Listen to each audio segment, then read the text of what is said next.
Hello, AJ. Morning, Frank. Morning. Now, listen, it could be any time of the day because nobody would know when we're recording this. Well, exactly. It's all a mystery surrounded in an illusion, wrapped in an enigma. Yeah, sometimes wonder whether I'm an illusion myself. But listen, what have you been doing over the weekend or the last week? Let me see. So it was the bank holiday, wasn't it? So Friday I did a half day at work and then went and spent Friday evening at a festival, just a little small one that was quite nice.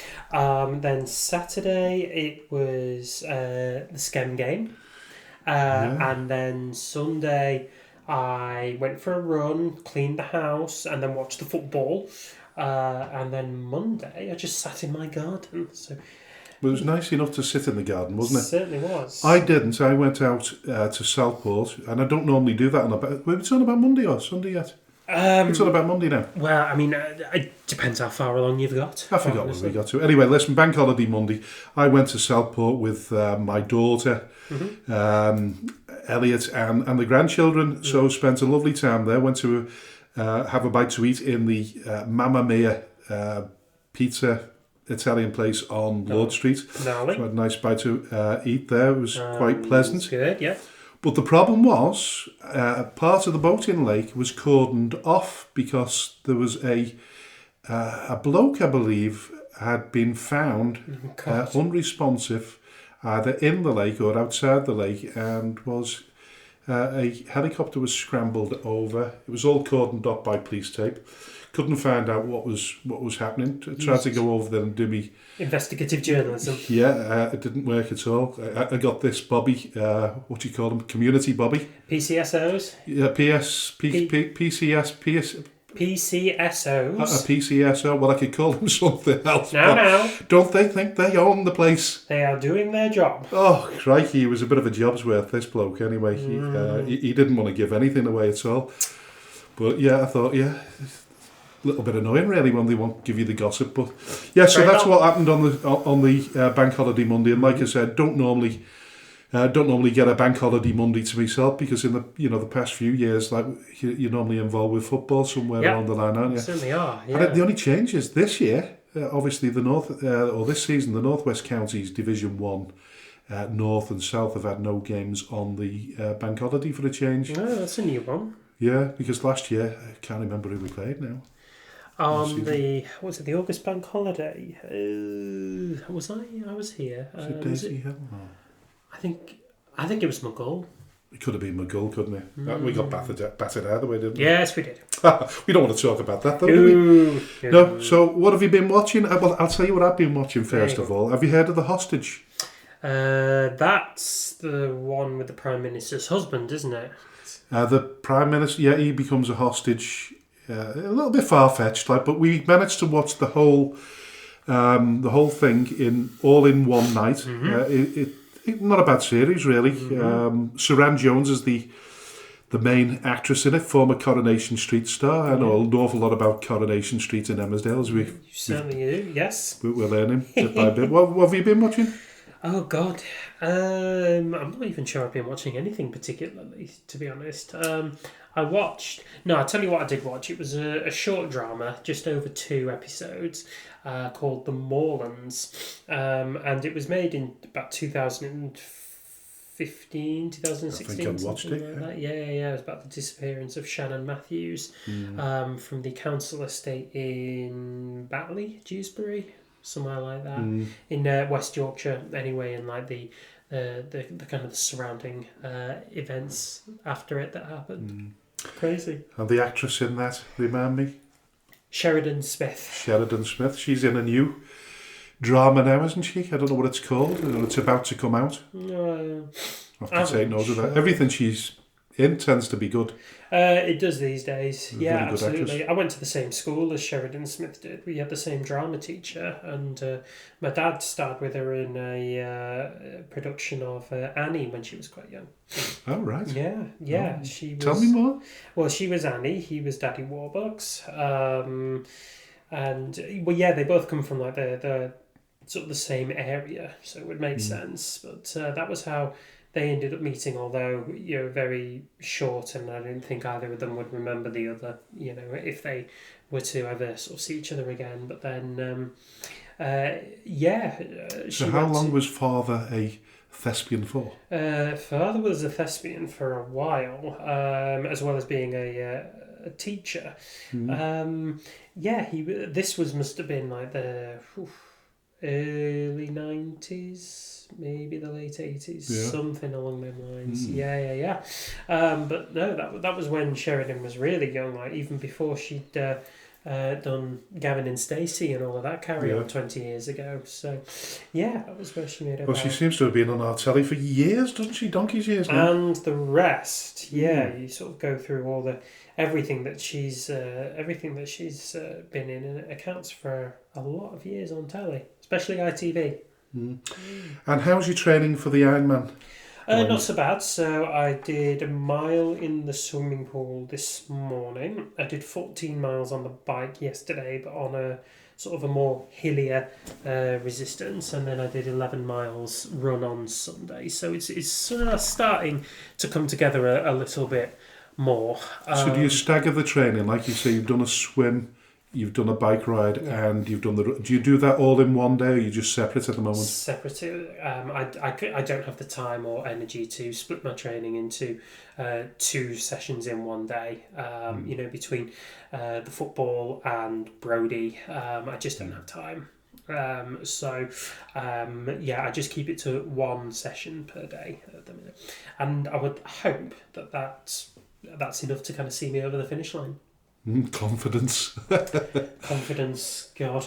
It's all evaporating. The thing is, I think you probably come to realise that in these kind of situations, being ready is a decision, not a feeling. Yeah, as often is, Yeah, right. So how long does it take you to swim a mile in the swimming baths? I'm assuming it's only, is it 25 yards? It's 25 metres, yeah. I'm old school yards. Let me see. I would think it takes me about maybe just shy of an hour, I think, to do 1 mile. So that's 1,600 metres. I think it'll take me just under an hour to do that. So 2 miles in the sea, I would hope would take under 2 hours. And do you get your own lane in the swimming baths? I wish I got my own lane. I have to share it with the plebs. Can you say that? The swimmers, no. So you end up having to go probably further than you really want to. Well, I tend to go in the faster lane. So it's usually for the people who are sort of triathletes, or hobbyist triathletes in their own right. So I'll swim alongside them, and I'll pull over and stop where I need to. As long as nobody's swimming breaststroke in the fast lane, that's absolutely fine. It's the equivalent of driving 60 in the middle lane. Is that what you're going to swim breaststroke through the 2 miles? Or are you going to do? No, I'm swimming. I've got to swim front crawl, otherwise you've got to do it. I've got to do it, otherwise I'll never finish it.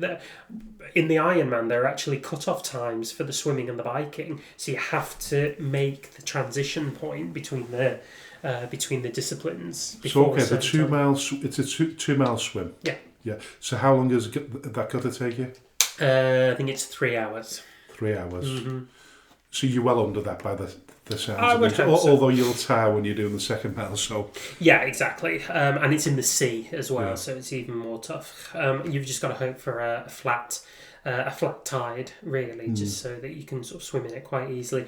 And then the cycle, I think it's 7 hours after, so about 10 hours in total. I've got to do the swim and the bike. How many miles is the cycle? 112. 112, and you've got to do that in 7 hours. Yes. Right. So the run is it's a marathon distance. Yeah. And what have you got to do? You can just take your time on that one because you finish afterwards. So you will definitely finish. If I get to the you'll stop somewhere along the line, either at the end, middle, or the beginning. Yeah, exactly. Yeah. But there are plenty of rest stops along the way. So as long as I don't faff and be reasonably time. So when you say rest stops, are they a caravan and a sleep? No, God, they are. I think I'd need one. Take a couple of bottles of water, some gel, and a massive bucket of Doritos, and be on your way. That's it. I don't want to ask what the gel's for, but I would imagine you'd be very, very sore at that stage. I would have thought so. I would hope if I can keep it together by the time I get onto the bike, then I'll have done all right. The run afterwards, I know I'll be walking a little bit of it, but as long as I finish, that's all I want to do is just finish. Just finish. Well, keep us posted on next week's show, but I think we better get on with this week's show first of all. Yeah, we absolutely had. Hello and welcome to the Speaking Frankly Football Show.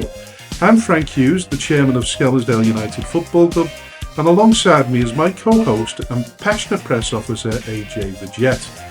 Not that being involved with the football club is a prerequisite for hosting a football podcast, but it certainly helps. We are ready to dive headfirst into the vibrant world of non-league football in the Northwest, and we might even take a moment to discuss some of the bigger headlines in the sport. We'll explore life in the Northwest counties, bring you interviews with well-known faces in the league, and analyse how local teams are performing while making bold predictions for their upcoming matches. Nothing is off the limits here. We'll be diving into all kinds of topics, including complicated refereeing decisions and regulations that often leave fans perplexed. We want to hear from you too. This is your show, so don't hesitate to reach out with topics you want us to tackle. Let's get this conversation started and enjoy every single moment. We are speaking frankly.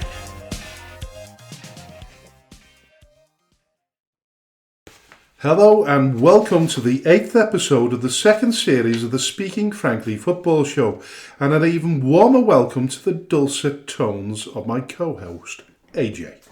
Afternoon, Frank. Afternoon, everybody. Thank you very much for tuning in yet again to another episode of the second most listened to footballing podcast in the Northwest. We're going to blow that trumpet for as long as we can. So coming up on today's show, we're going to check in on the Premier League and all the big transfers that are happening or not happening in the case of Newcastle. First, we're going to check in on Everton, Frank's team. We're going to check in on Morecambe. And then we're going to go a little bit more local with Marine Southport, the Northern Premier League, and then we're going to go in on Skelmersdale United, as we often do, and then we're going to look in on the results and the fixtures from the Northwest counties. Franklin. Well, it's all about top stories. I mean, I don't know whether it is a top story or not these days, because nothing seems to faze anyone, but read an article that suggested that the Premier League's new 2.5 billion transfer window is a spending record. I don't know whether you heard the same yourself. Yes, I had. Yeah, I think it came after was it Everton signing Tyler Dibling for 40 million that pushed it over the mark? Is that how much they've spent on him? About 42 million, yeah. Yeah, that's coming in stages, is it? I think. I would think so. I don't know a great deal about him. Do you? Played for Southampton. He's a winger. I know that much. Winger. Any good? Not bad. Raw talent. Probably would look better in a better team than Southampton. Unfortunately, they were just. The whipping boys last season, so I don't think it made much difference. But no, he's got bags of potential. He's only a kid as well, maybe 18, something like that.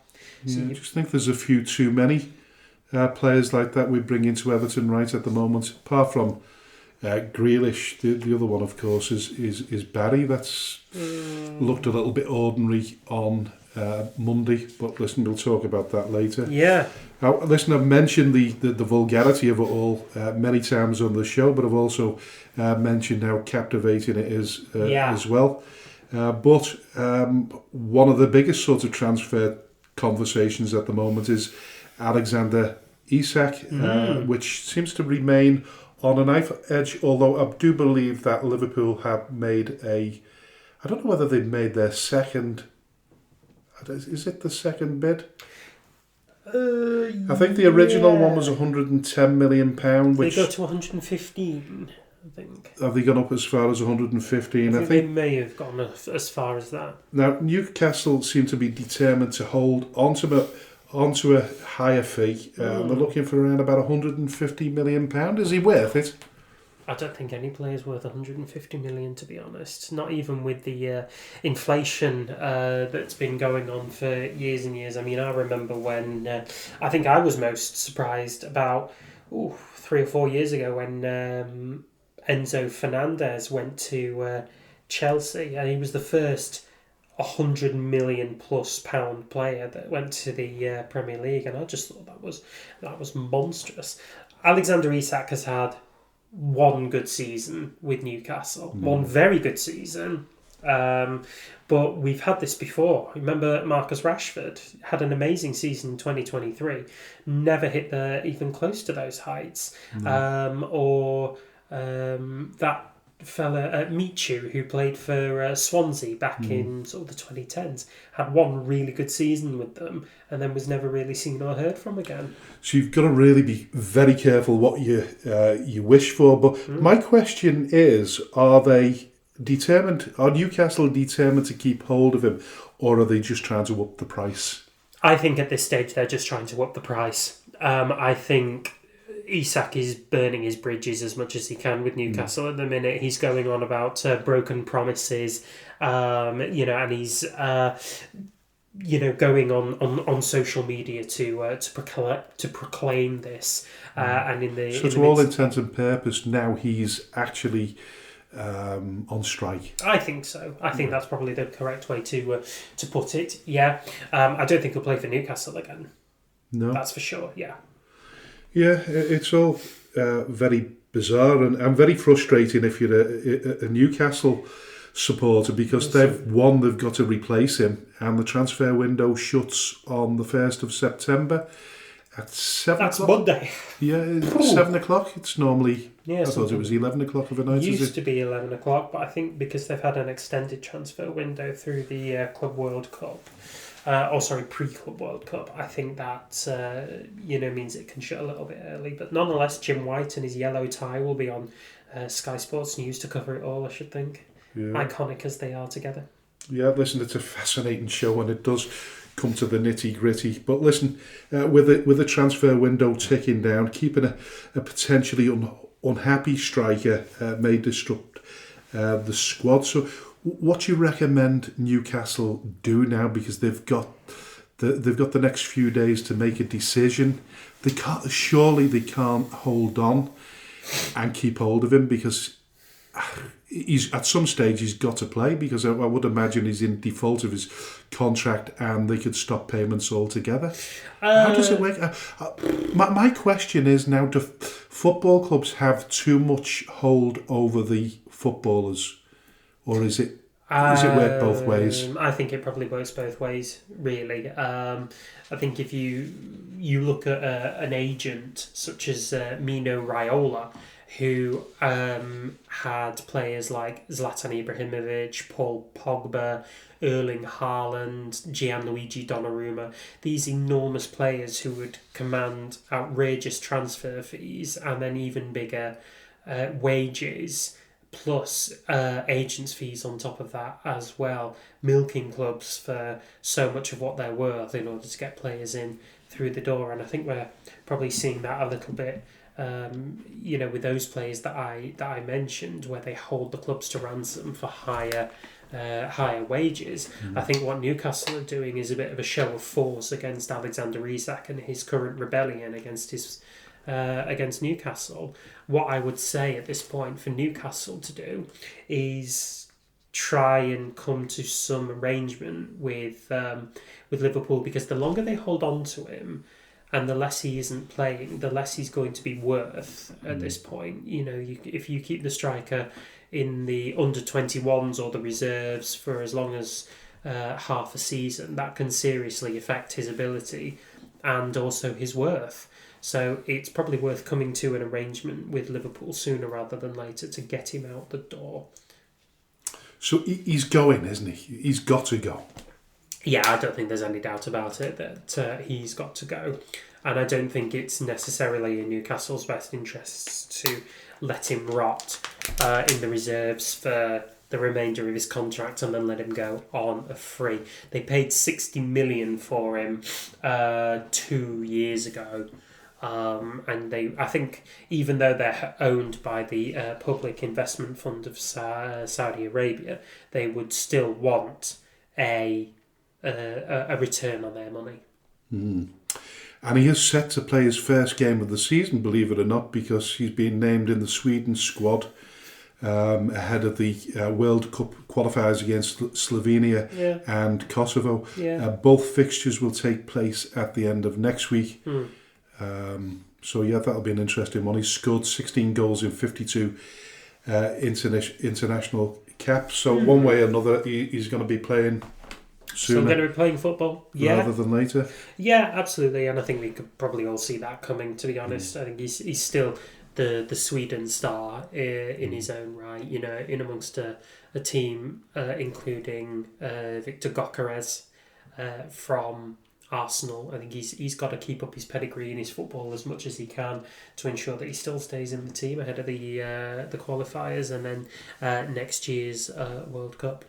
So listen, it's all very toxic, and if he does stay, it's not going to be great for anyone, is it? It's not going to be great for the supporters. It's not going to be good for him. No. It's not really going to be good for football either, is it? It's not going to be good for football, but I suppose Newcastle are trying to make the point that a player who wants away doesn't necessarily get what he wants by holding the club to ransom the way that he has done. It all depends on now whether Liverpool are willing to pay more than they want to pay. Or if Newcastle are willing to drop their asking price for him.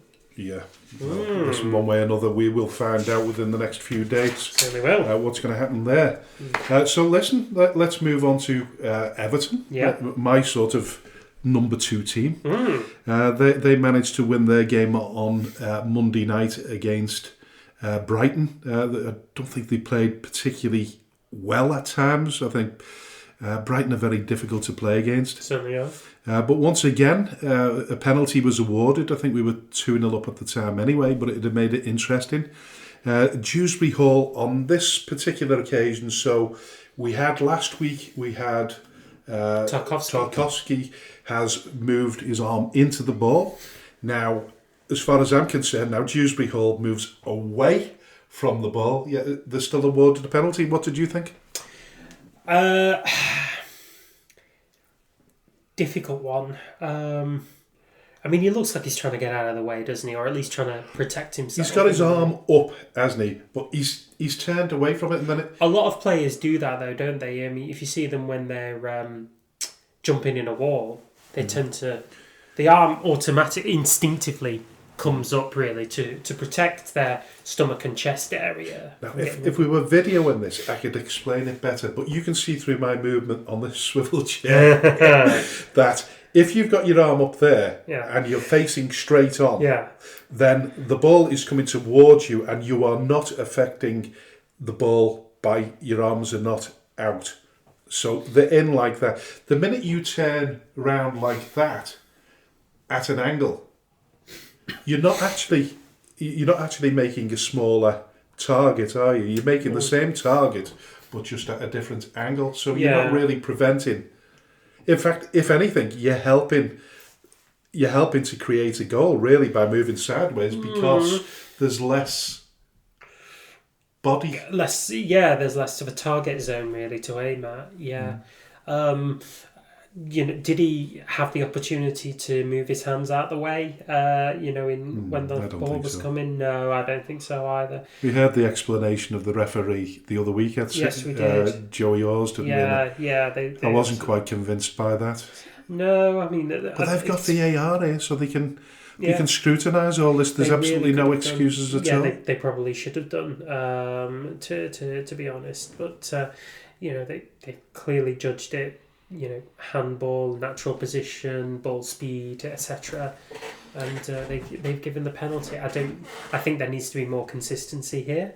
Most definitely. All the way through the leagues, even through non-league and amateur level. I think because they're all FA accredited, aren't they? The referees, they're all FA accredited. So you would hope that they all get the same training. But interpretation is everything really in the division of performance, really. Well, we'll talk about referees at the end of the show, really, because there was an interesting thing that cropped up on our field of play when the goal scorer decided to do one at the end of before the end of the game and ran off the pitch. Just as he'd scored, yeah. Yeah, we'll talk about that at the end of the show. But what did you watch much of the Everton game? No, only parts, I'm afraid. Yeah. Looking better though, looking miles better. Yeah, they looked a lot better. They didn't look as though they were going to concede a goal, which was good.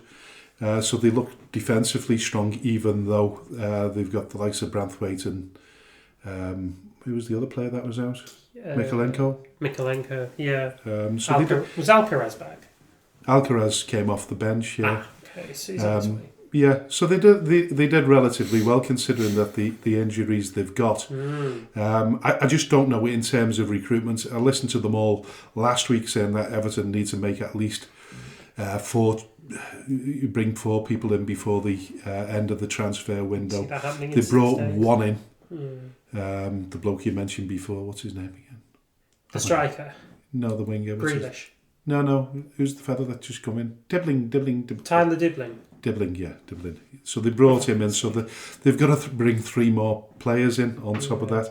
I don't see how they can do that kind of business. And I've never seen Everton do that kind of business in a short period of time. That said, if anybody can do it, then David Moyes can do it, because he's always been very, very cute in the transfer market, whether that be loans or, he's got a few bob more to spend this time round, hasn't he? Yes, he absolutely has done. I wouldn't necessarily say he was cute for Man United in the transfer market. Scramble signing Fellaini and Mata. He didn't have a great deal of opportunity, though, did he, to prove himself, really? No. But you're a Manchester United supporter. Well, listen, we'll come to that in a minute. But Grealish provided both assists and almost assisted for a third. If it had been put away, then he's on his way back. He's done relatively well. What do you think of Grealish? I think Grealish. I've always liked him. I've always liked how he plays football. He's a real maverick player. You're never not quite sure what you're going to get with him, but what you can reasonably sure of is that he won't play it safe. He'll push for a gamble ball, or he'll draw defenders in to try and win that free kick. It's how he plays the game. So he'll get plenty of fouls. Of course, Everton, over the last sort of couple of seasons, that's their strong point, isn't it? Set pieces. Set pieces have been a bit of a strong point. They are a tall team by all accounts, and they, in a couple of their players, they've got a really good, free kick prowess, if you like. Yeah, so I'm going to expect to see a few more goals coming in from him. And he makes the difficult look very, very simple. Yes, he does. And quite often you don't actually see what he's doing in the game until he's done it. Yeah. And then you're in awe of the bloke again. I was worried he was going to be a little bit more like the player that we had, that we've recently got rid of, Dele Alli. Oh, yeah. Well, Dele Alli was a good number 10 8 years ago, when he was making the World Cup squad and he was there for Tottenham and stuff like that. But he wasn't nearly as much of a maverick as what Grealish is. Yeah. In terms of losing your head, though, I mean, it's such a talented player. Certainly was, but he still hasn't managed to get himself together. I think he's without a club still. I think whatever club he was at, I think they've bordering on and getting rid of him. Yeah, it's Como in the Italian second division, and I don't think he's there. But I think it shows, the mark of difference between the two. I mean, Grealish was hitting his height 2 years ago when City were winning the treble. A lot of that was down to him, but he can't do it from the wing. He's got to be a number 10 in order to manage that. And I think playing in that license to roam as a 10, I think, is the absolute making of him. Yeah. Well, listen, he looks as though he's enjoying his football at Everton, doesn't he? Listen, just sometimes you need a little bit of love, don't you? Yeah. Oh, God, yeah, definitely. So you're right about Dele Alli. He's obviously been told he's no longer part of Como, so he's been... After less than 18 months after joining them, he's surplus to requirements. 29 years of age, same age as Grealish. Such a give or pity, mate. take, yeah. It's just sad, isn't it? Absolute waste of talent. What do you think of David Moyes anyway? Apart from the fact that he didn't really do well for Manchester United, I always have the strong belief that when Alex Ferguson was coming to the end of his reign, they were very, very fortunate that season, in a very, very poor season, to win the Premier League. Yep. And I think he knew that it was going to be a total rebuild, and he got out of it pretty handy. And really, United, have they ever recovered from Alex Ferguson leaving? No. So you can't really blame Moyes for a great deal of what happened. No, I don't think so. What did he have, 8 months? 10. 10, was it? Yeah, 10 months into a 6-year contract. That's really sad when you think about it. He had less than a year. He finished 7th in his first season, and I think a lot of that would have, remarked how appalling that was, not considering that we've had 2 finishes lower than that since he's been gone. Whereas he's managed to rehabilitate his own image, not necessarily through Real Sociedad, but at West Ham and at Everton again. He has absolutely proved that he is a more than capable manager at this level. And I admire what he did at West Ham, but I admire him more than the actual club himself, because they still, ditched him. And he's gone to Everton and carried on being the manager that we all thought that he was capable of being, whereas West Ham are floundering in the mire. So I can really appreciate who David Moyes is and how he wants to play his football. Defensively, they're absolutely brilliant setup. He's a very good defensive structure of the football game. His attacking prowess, they didn't ever really played with flair, Everton. Or Moyes didn't. He tended to play with an exciting brand of football. To a degree, I think he played more physicality than he relied on big men. Whereas with Grealish, you look at him and you think, right, it's a guy with talent, but not necessarily the physicality to dominate the games. You look in the past, you look at players like. Tim Cahill was a perfect example, really. Wasn't big, but knew how to get stuck in. Landon Donovan was another one when he was kicking around there. You had players like James Beattie and Andy Johnson up front. Yakubu as well. Well, you mentioned Fellaini there, and Fellaini did very, very well for Everton, but when Moyes was taken him to Manchester United, I think that was an indication of how bad things were at Manchester United to bring a player in like Fellaini, don't you? Yeah, Fellaini was never the kind of player that we wanted him to be. We saw him as being an absolute menace in the number 10 role, but we brought him in and we already had Rooney, who was slowly moving further back the pitch into those number 10 roles. Scholes was still kicking around, and then Juan Mata came along as well. All of them players who could play capably in that number 10 role.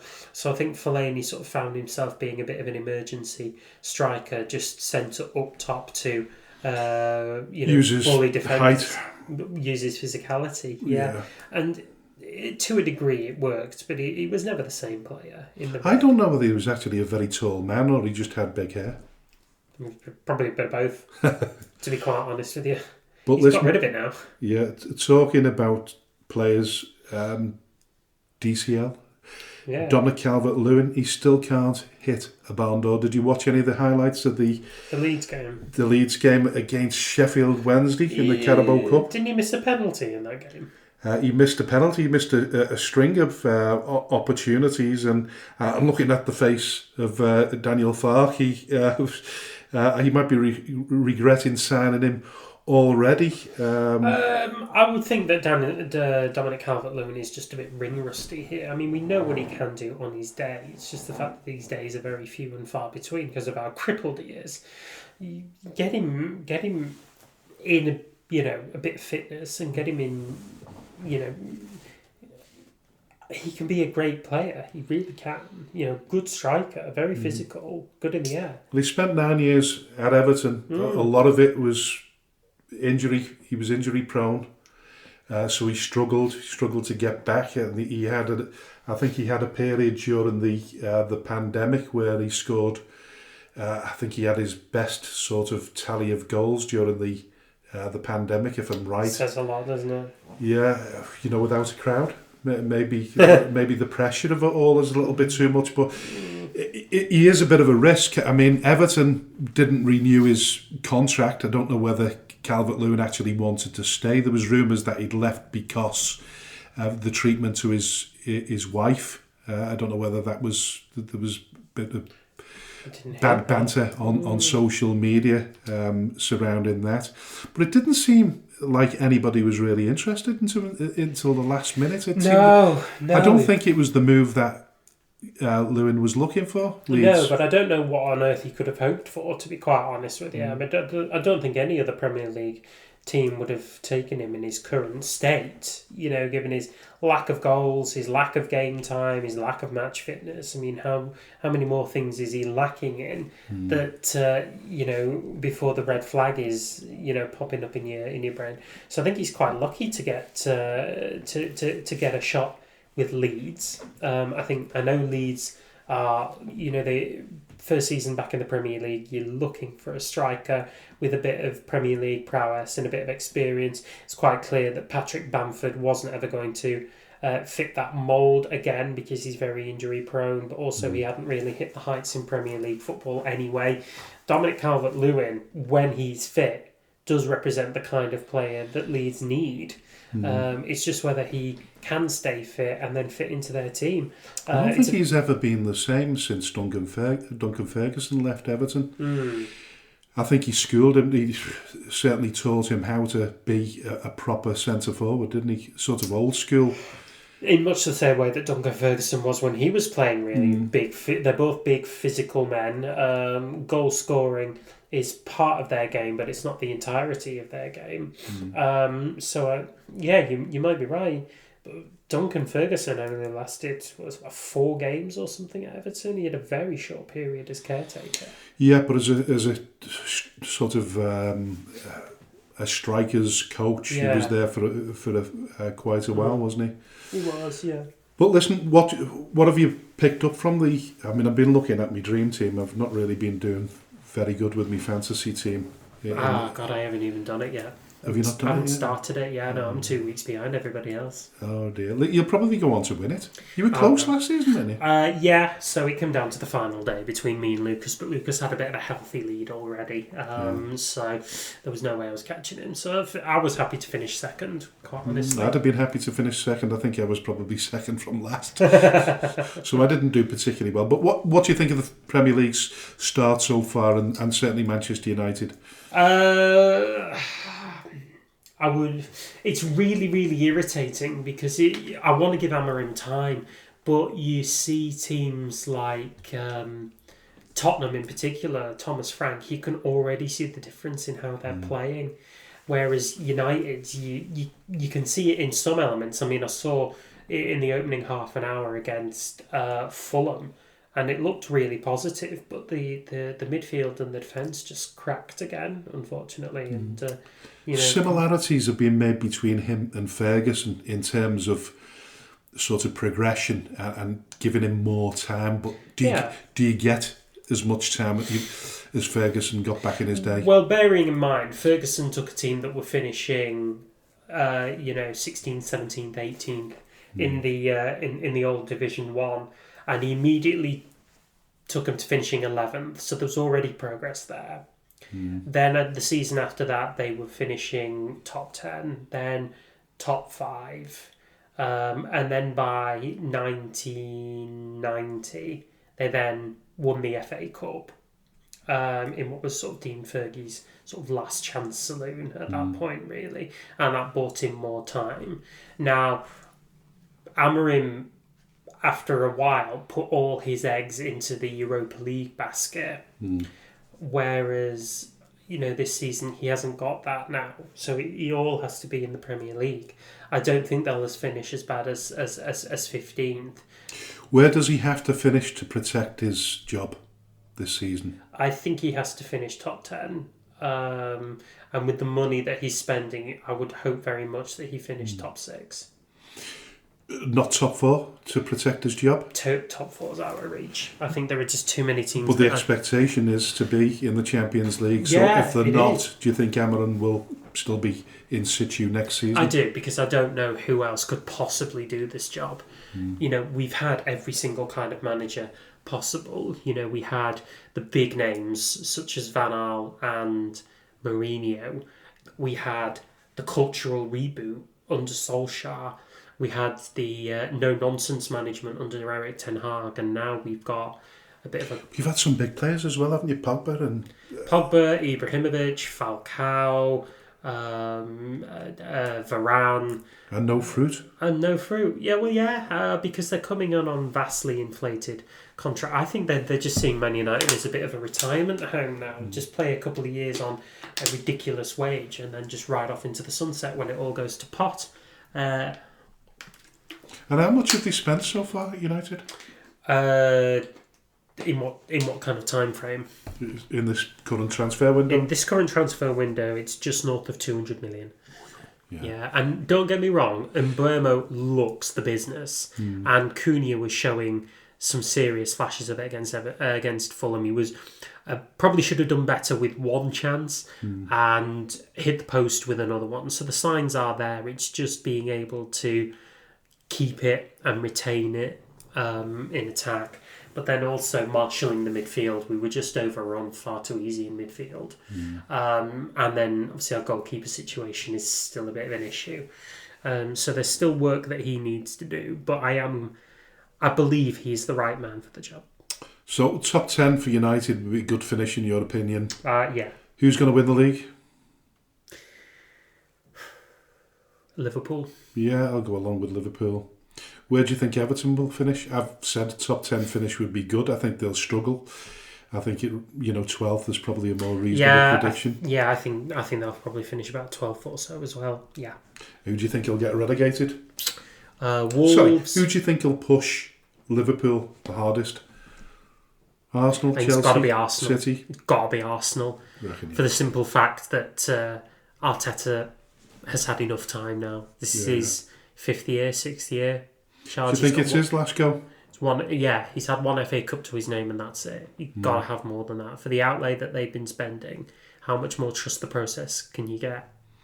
Yeah, I'm in agreement there. So, okay, you've mentioned Wolves, whoever. Who else do you reckon? Wolves, Burnley, and...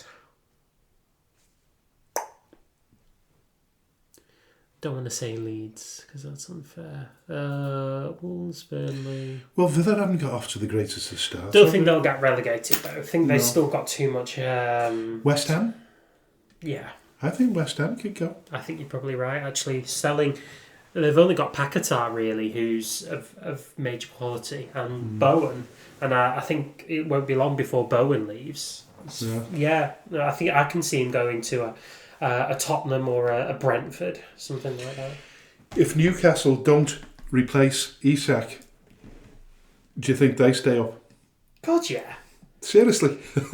Yes! Serious question. Could they be one that could be dragged into a relegation battle? Still got way too much quality. Jacob Murphy, Anthony Gordon. If they sign a striker, I think they're fine. I really do, yeah. Okay. So who would be the surprise package? Who could do a Leicester? Don't think anyone will do a Leicester this season. But if you're looking at, the teams that are, sort of kicking around that area and could just kind of make the leap up, I think the answer is probably Tottenham. And that's daft because obviously they are the Europa League reigning champions. But they finished 16th, 17th in the league. Yeah. So... I think Chelsea. Chelsea? Yeah. I think Chelsea might be able to do the damage.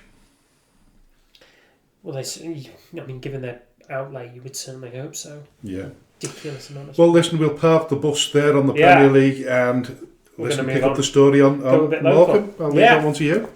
So we talked about it last week that Morecambe have finally had some good news. They were taken over by the Punjab Warriors. That was all finalised and signed over. They were allowed to start their Premier League season. They won their first game against Altrincham. New manager in charge in Tsffs S2 and then they were battered by Aldershot 4-0 on the bank holiday Monday. This may have been a little bit more expected, to be quite honest. They are still very much in the midst of a rebuild job, getting the players back together, getting wages paid. There's so much stuff off the pitch that they need to sort out before even contemplating what they have to do on the pitch. And I think we'll see a different Morecambe as the season progresses. I don't think they're going to wallow in the mire. So Joe Hall, I don't know how many players they had left at Morecambe, but he managed to sign 12 players in less than a week. So he's done really, really well there. He has. Yeah. But just looking at the first game, obviously against Altrincham, 3,408 people witnessed the victory. Former Scam player Ben Tollett got them off to a great start, scoring the opening goal in the 6th minute. And then they equalised. Jimmy Knowles equalised in the 34th minute, but Ben Tollett made an assist as he laid the ball off to Daniel Aguero, who finished it off with a great strike from just inside the box. I mean, that must have been a great feeling, considering where they were less than a week before, when it looked as though they were out of business. Can't write this. This is the absolute stuff of dreams, isn't it, really? I think Morecambe just needed one win just to prove that they weren't going to be, the whipping boys who were, left to get relegated all by themselves. I think the game against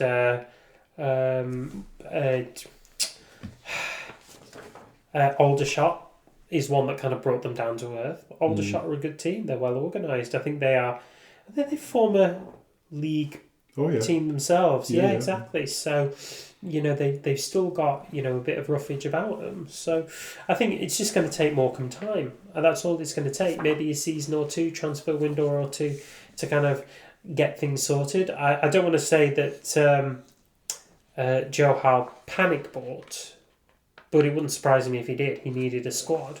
He needed to get bodies in, really. A little bit like where we were at the Scam were at the beginning of the pre-season. Really. Pretty much. You just got to get the players over the line and then tinker. Yeah, exactly. It's like a tier 2 rebuild, isn't it? Yeah, best of luck to them. Do you think they'll struggle, or do you think they get their act together? I think if they can finish mid-table, that'll be a good season. That'll be success for them. Yeah. Okay, well, listen, we carry on with the National League North. Yeah. So South Shields top the division with a perfect record. Okay. We look at Marine. Marine following a great win over Bedford Town. Marine lost away to Alfreton Town on Bank Holiday Monday with 3 wins and 2 defeats in their opening 5 games.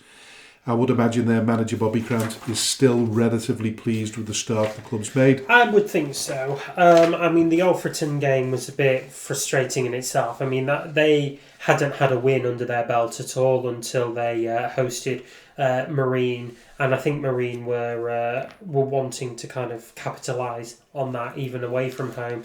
Couldn't get there though. Alfreton beat them by 2 goals to 0.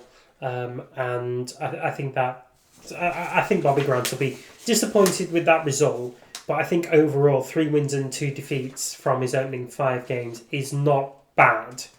Okay. Yeah, considering it's his first managerial position, he's doing all right, isn't he? Yeah, I think he is. I think he's made a big boots steady to fill. Start. Oh God, yeah, there was always going to be big boots to fill in that respect, but these things happen, so he's just kind of got to keep going and keep plugging away at it. Really, he will get there, and I don't think Marine will be in any danger of finishing as low as what they did last season, or even or lower than that. I think it's just one of those where they've just had an off day, or Alfreton came out very very galvanised. Yeah. By contrast, Southport's start under their new manager Neil Dans has been a more difficult one. They've lost their last 3 matches, but in fairness, the opposition has been rather tough. Macclesfield, Works Uptown and AFC Fylde, the latest teams to defeat them, just 1 win in 5. But the National League North is probably one of the toughest leagues in the non-league pyramid. Well, yeah, I think that's fair enough. So we'll just go back over that. So Macclesfield, obviously a team promoted last season, but very, very well backed financially, and still managed to retain an enormous chunk of the squad that absolutely dominated the Northern Premier League proper last season. So they were always going to be a bit of a challenge. Works Uptown finished in the playoff places last season, so they were always going to be a bit of a tough cookie to crumble. And then AFC Fylde were the relegated team from last season from the National League. So, again, another team that were going to be very, very challenging. Once Southport start playing teams around them, your Oxford Cities, your Telford United, your Leamingtons, your Herefords, that is where I think we start to see Neil Dans and Southport perform, a bit more to their owners, if you like. They were unlucky to lose against AFC Fylde as well. It was 3-2. It wasn't that. There really wasn't that much in it. There were tight games. It was well contested.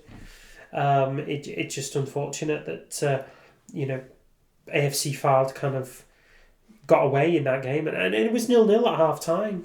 So there's encouraging signs there for Southport. Yeah. Decent crowd there, 1,371 for a bank holiday fixture. Yeah, very much. I still think it's way below what they really should be getting at Southport if they ever want to get back out of the National League North into the National League proper. I wonder whether a chunk of that is AFC Fylde supporters. To be honest, I don't think they have a great deal of following support myself. To be fair, they had 1,600 against away at home to Macclesfield. Well, Macclesfield do have a big following. They certainly as we know. Yeah. But then 1,116 against Bedford Town. So, these numbers by all accounts probably represent more of a good following for Southport. 1,778 against Merthyr Town. So yeah, I think they are quite well followed. I think they need more. And I think they need more getting through the gates just to, bulk up their You only get them through wins, though, don't you? We know this. We know that winning is the be-all and end-all, isn't it? If you're gonna for everything, if you win 3 or 4 games on the trot at home, the gates come back, don't they? Yeah, we've certainly seen that ourselves in the last couple of weeks, really. No. Now listen, Macclesfield, new to the division, yeah, not having it their own way, albeit they're still in 9th place. They've only lost 1 game, drawn 2, 1-2. Yeah. But then now they're at Chester, doing particularly well. They're in 12th position, expecting a little bit more from them, but they've lost 2, 1-2 and drawn 1. It would seem their goal difference, they're not scoring enough goals, really. No, they're not, and they played teams who they think they would beat normally anyway. So they played Oxford City on the bank holiday Monday, won by 2-1. Oxford City, who were sort of sitting around about the relegation places last season, drew 1-1 with Curzon Ashton, who were again another team that they could last season you would have seen them winning that one.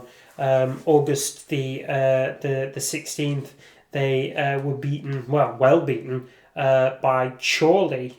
Ironically enough, that was a reversal of results from last season's playoff when Chester beat Chorley, and then on August the 9th, they.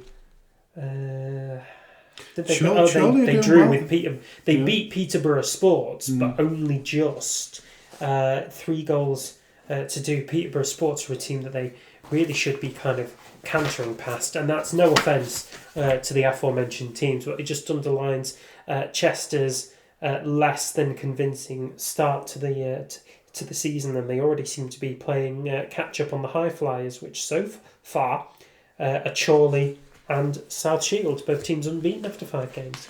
Yeah, and Chorley commanded a really good home gate on the bank holiday Monday, 1,406 in their 4-0 win over Kings Lynn. Fabulous gate. I mean, I go back to the days of the Northern Premier League when we were playing them on a regular basis, and they were getting gates nowhere near that. So things have really, really evolved there. Yeah, very much so. Pretty much since the takeover from the lads from Westlife. Well, is it a takeover, or are they just a figurehead within the football club? I really don't know, because, listen, maybe we'll mention it later on in the show, but yeah, we'll mention Daisy Hill later on in the show. I've not really mentioned Rail Bedford, have we? But we'll have a look at Rail Bedford. We're going to have a look at it probably in next week's show. Sure. Yeah, so moving on to the Northern Premier League Division 1. The Premier Division of the Northern Premier League. Yeah. FC United held onto the top spot despite the fact that they lost to Ashton United on bank holiday. We were trying to predict the gate on that one as well. They were well beaten in that game. Ashton United beating FC United and Manchester by 3-1, which is that's a really good result for them by all accounts. FC United and Manchester coming into that game on a 4-match unbeaten run, 3 straight wins included, whereas Ashton United. Coming into that game, a little bit, maybe a little bit shaky, if you like. Still only the 1 defeat though, 3 wins and 2 draws. 2 draws though out of that, so a really positive start from the underliners. FC United and Manchester no longer unbeaten, but still holding top spot, although they are level with Rushall Olympic. We're a little bit worried about Rushall Olympic last season, weren't we? But they seem to have, after relegation, it seemed to have sparked life back into them again. Yeah, I think they were able to take some stock and allow themselves a bit of a reset. So they drew 1-1 with Hensford Town away. Hensford, who went up a division by winning in the playoffs of the Northern Premier League West, and now actually have made a pretty steady start themselves. They're 7th place, 3 wins, a draw and 2 defeats from their opening 6 games. Really good gates there as well, don't they? Oh, they were an enormously well followed team at Hensford Town. Lovely stadium. Very well backed. Have you ever been? Never been Hensford. Yeah, lovely stadium. Down Staffordshire way, is it? I would imagine it's around that sort of middle area. Yeah, really nice people down there as well. Look at that. Yeah, well, looking at the table there, like you say, FC United still topping it. Warrington Rylands in 4th place, despite the fact that they lost to Prescot Cables, who have had a pretty topsy-turvy start up until that point. That seems to have rejuvenated them a little bit. Well, they are still 4 games unbeaten, but 2 of those were draws. So it's a not exactly an inspiring start, but a pretty steady one nonetheless. They're still in 10th place, and I still fancy them to, stay in the top half of the table this season. It's Steve Daly, isn't it? That's manager there, or is it?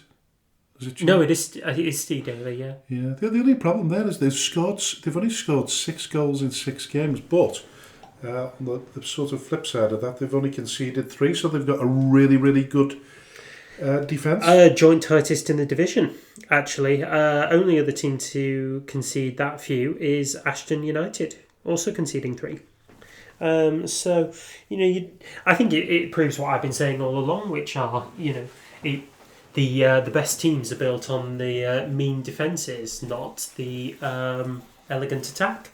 So fair play to Prescot Cables. They've clearly, figured that one out early on. Yeah, not looking so good for Workington. No, Workington. 1 point in 6 games. Yeah. Morpeth Town a little bit better off, and Stocksbridge Park Steels both 3 points. But Stocksbridge Park Steels have drawn 3 lost 2. Yeah. And scoring seems to be their problem. Scoring does seem to be their problem. They drew 1-1 at Guiseley at the weekend.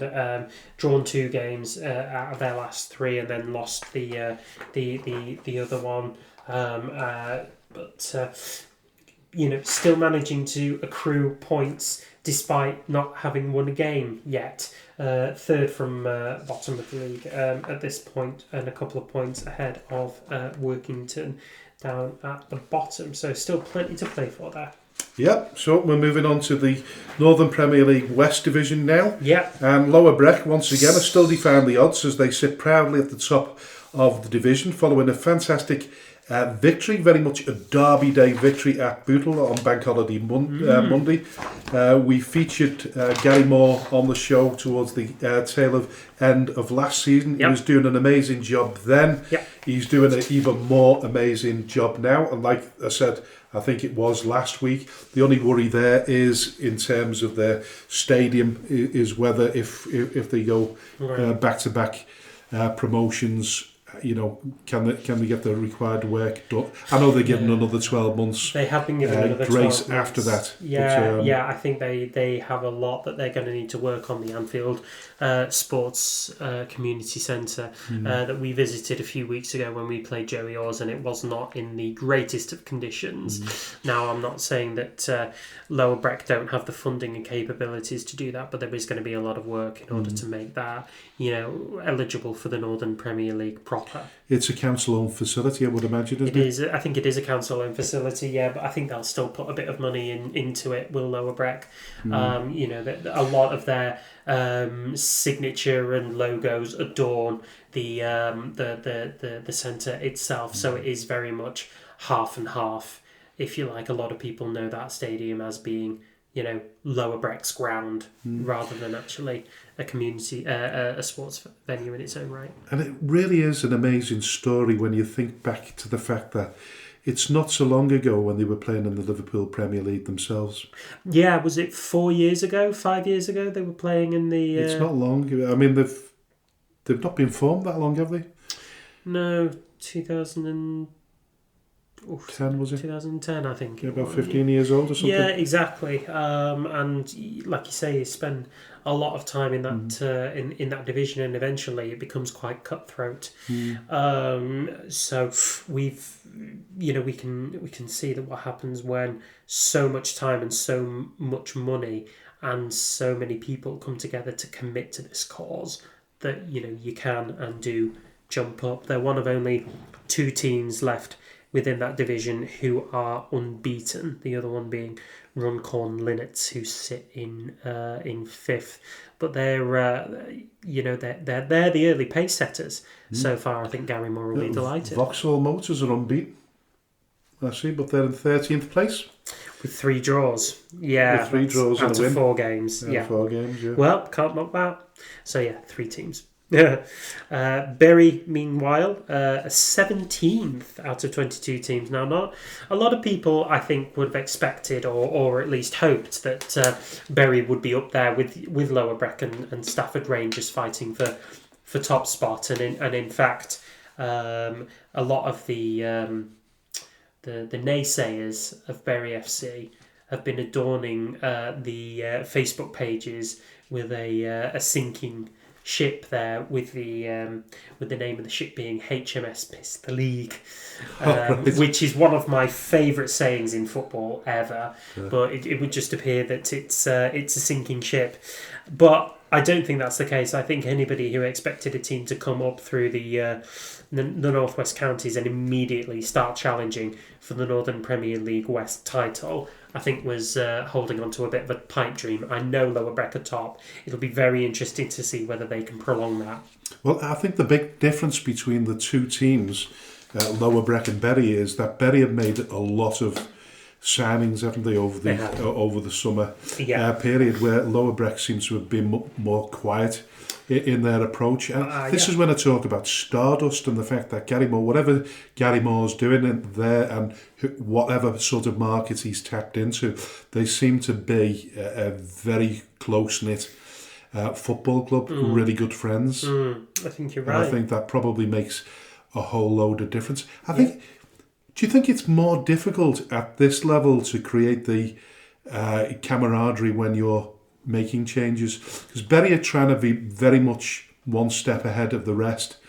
Is this a case of build over the next couple of seasons because they know that they've got to push? Is it fair to say that this might be a season of consolidation and growth? I think that's possible. I think that's possible. I think what's unusual though is why they decided to do that when they.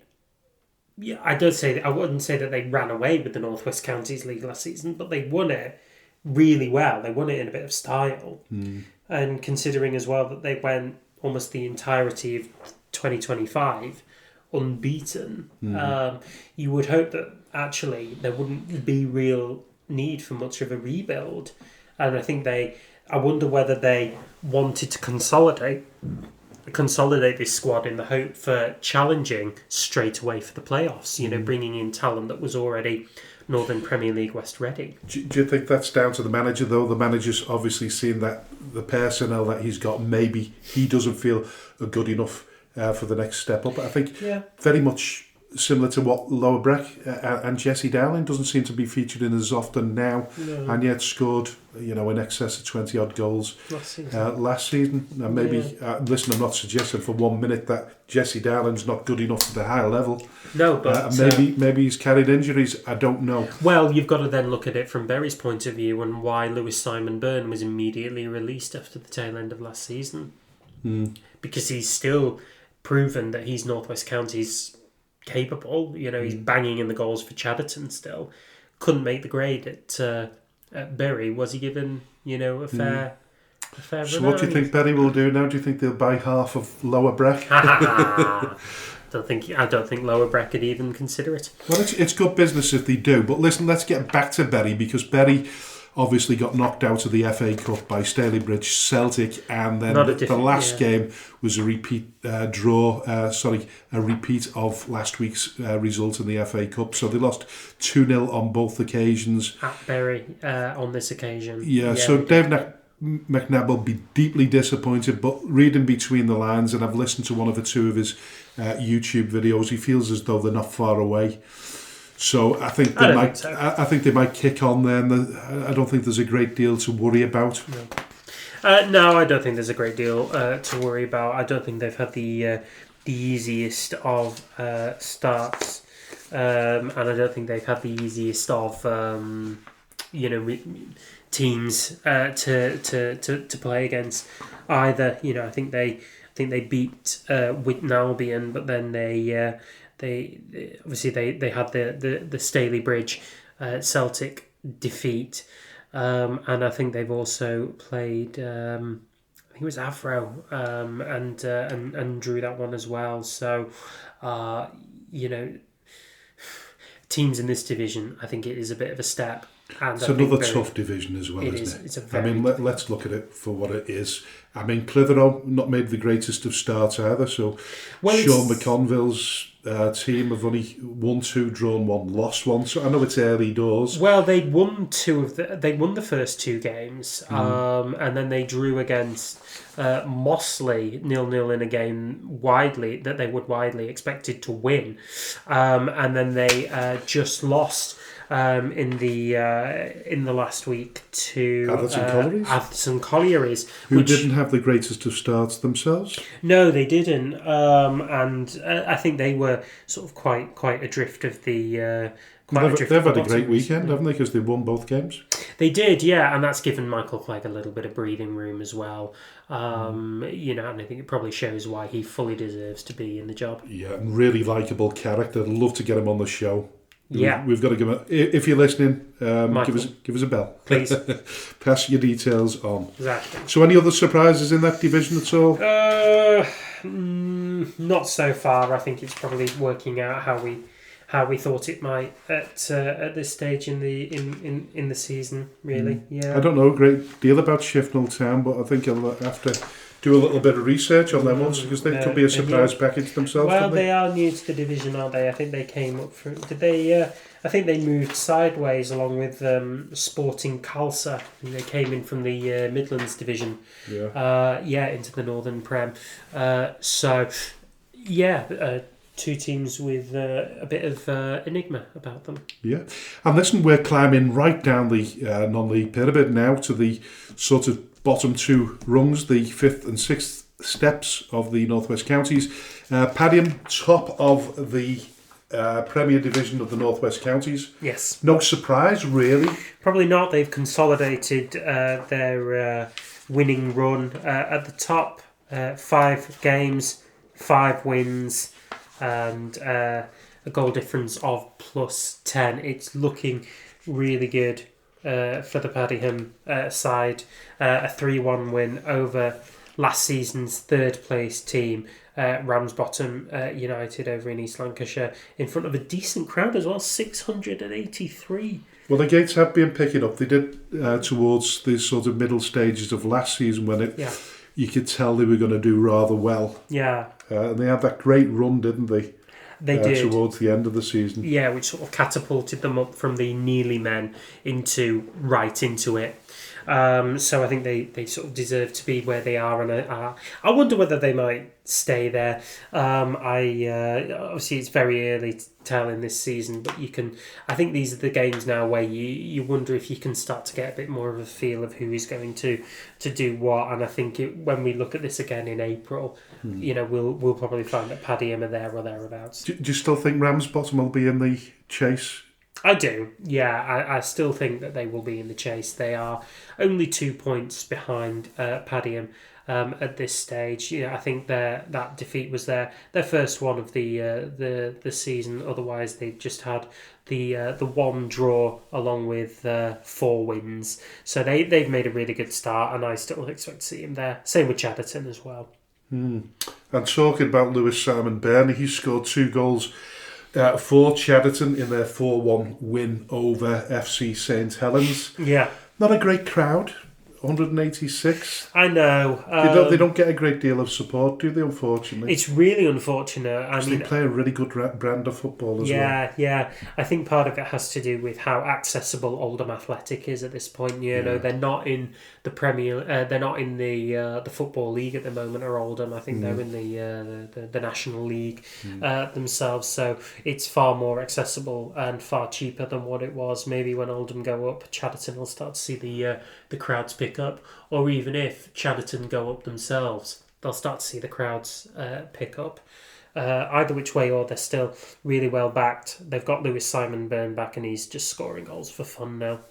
Yeah, and looking at Everton LR after a shaky start, they're building up a head of steam, aren't they? They're building up on form now, absolutely. So they began the season with a couple of defeats against very top flight opposition. I think they lost to Padiham and Ramsbottom in their opening couple of games. So they've finally started to get a bit of form and a bit of momentum behind them. So they're now up to 8th in the division. 5 games played, 3 wins. No draws and 2 losses.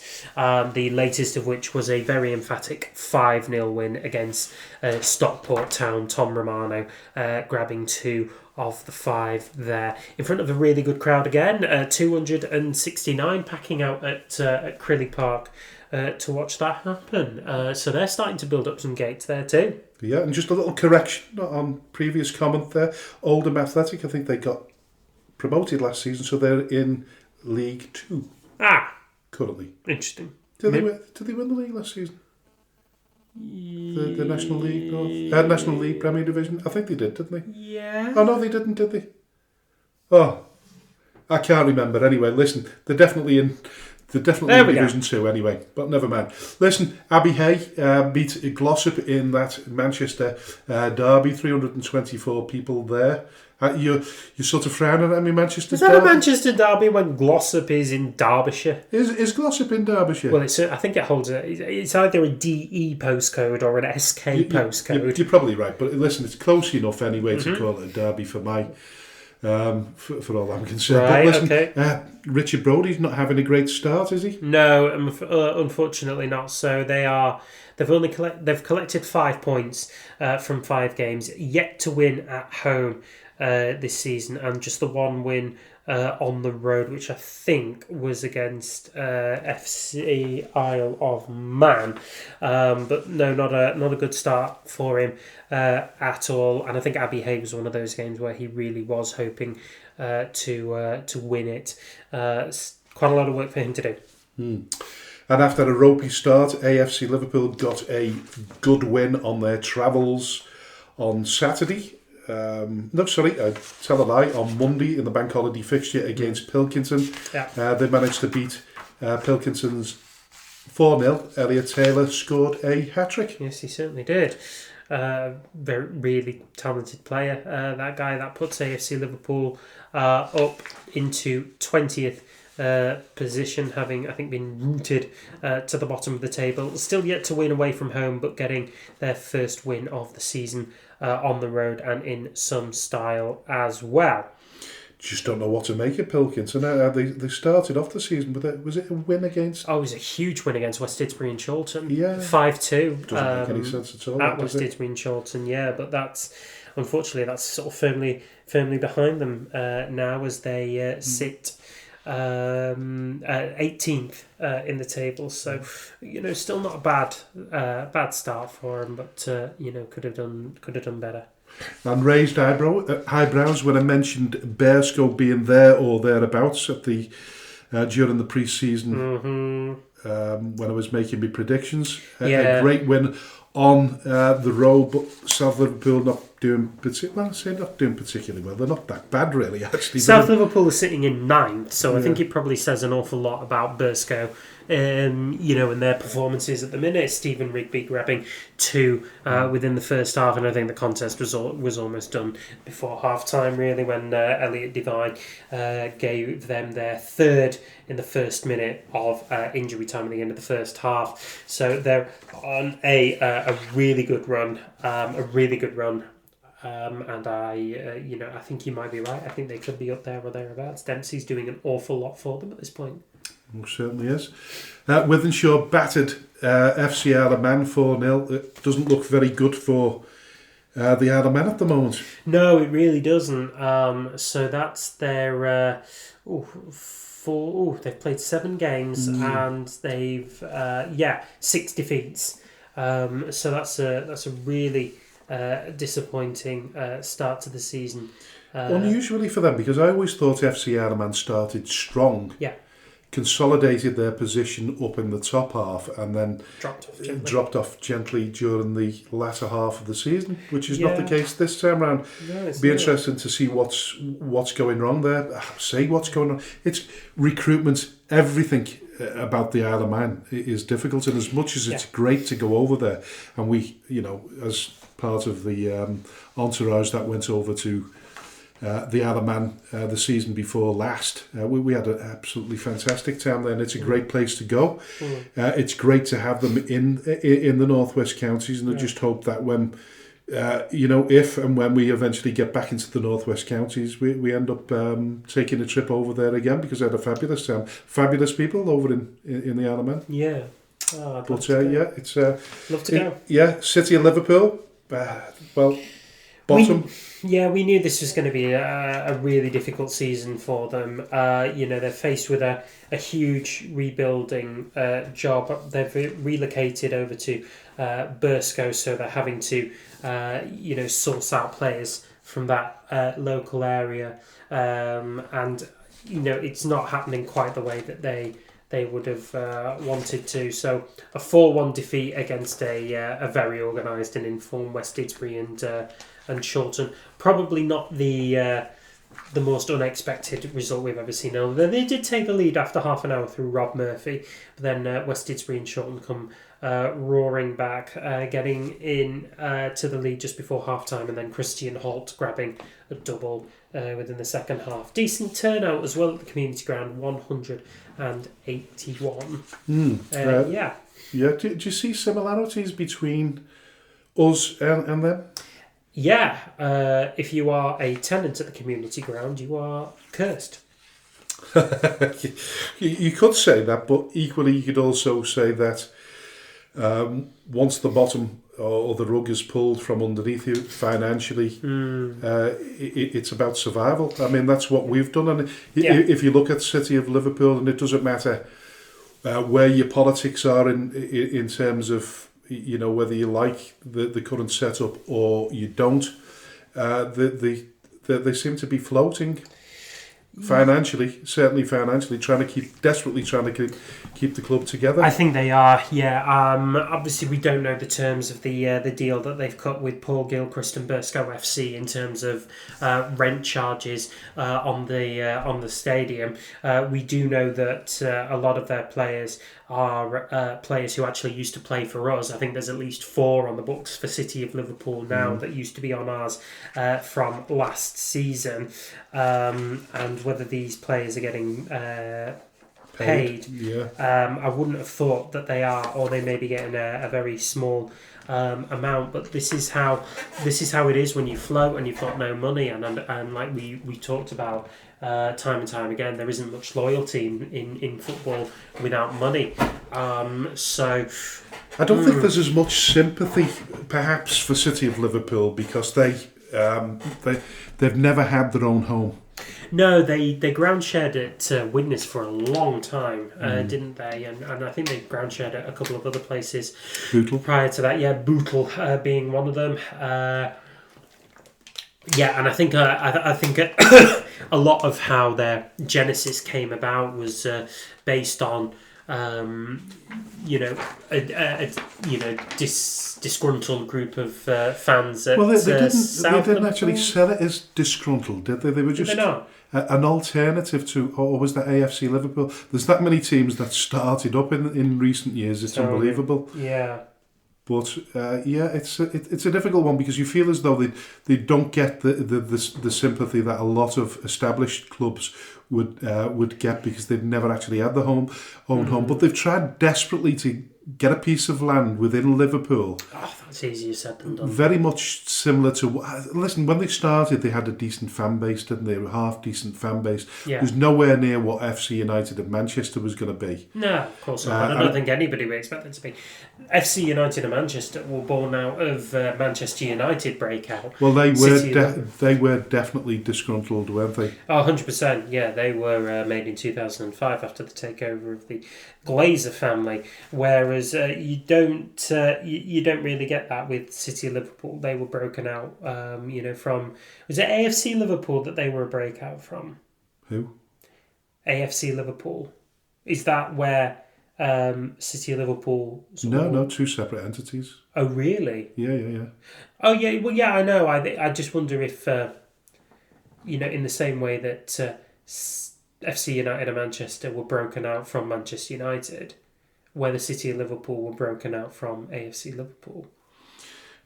I think the problem is that people soon forget unless you are actually there and involved at the time. That's a real problem as well. Like Liverpool, as we know, is an absolute breeding ground for football teams. Really, there's so many teams that just want to play football. So many players that teams are popping up left, right, and centre. I mean, we know it in being in the Liverpool Premier Division, and we'll talk about that a little bit later on and how that's panning out.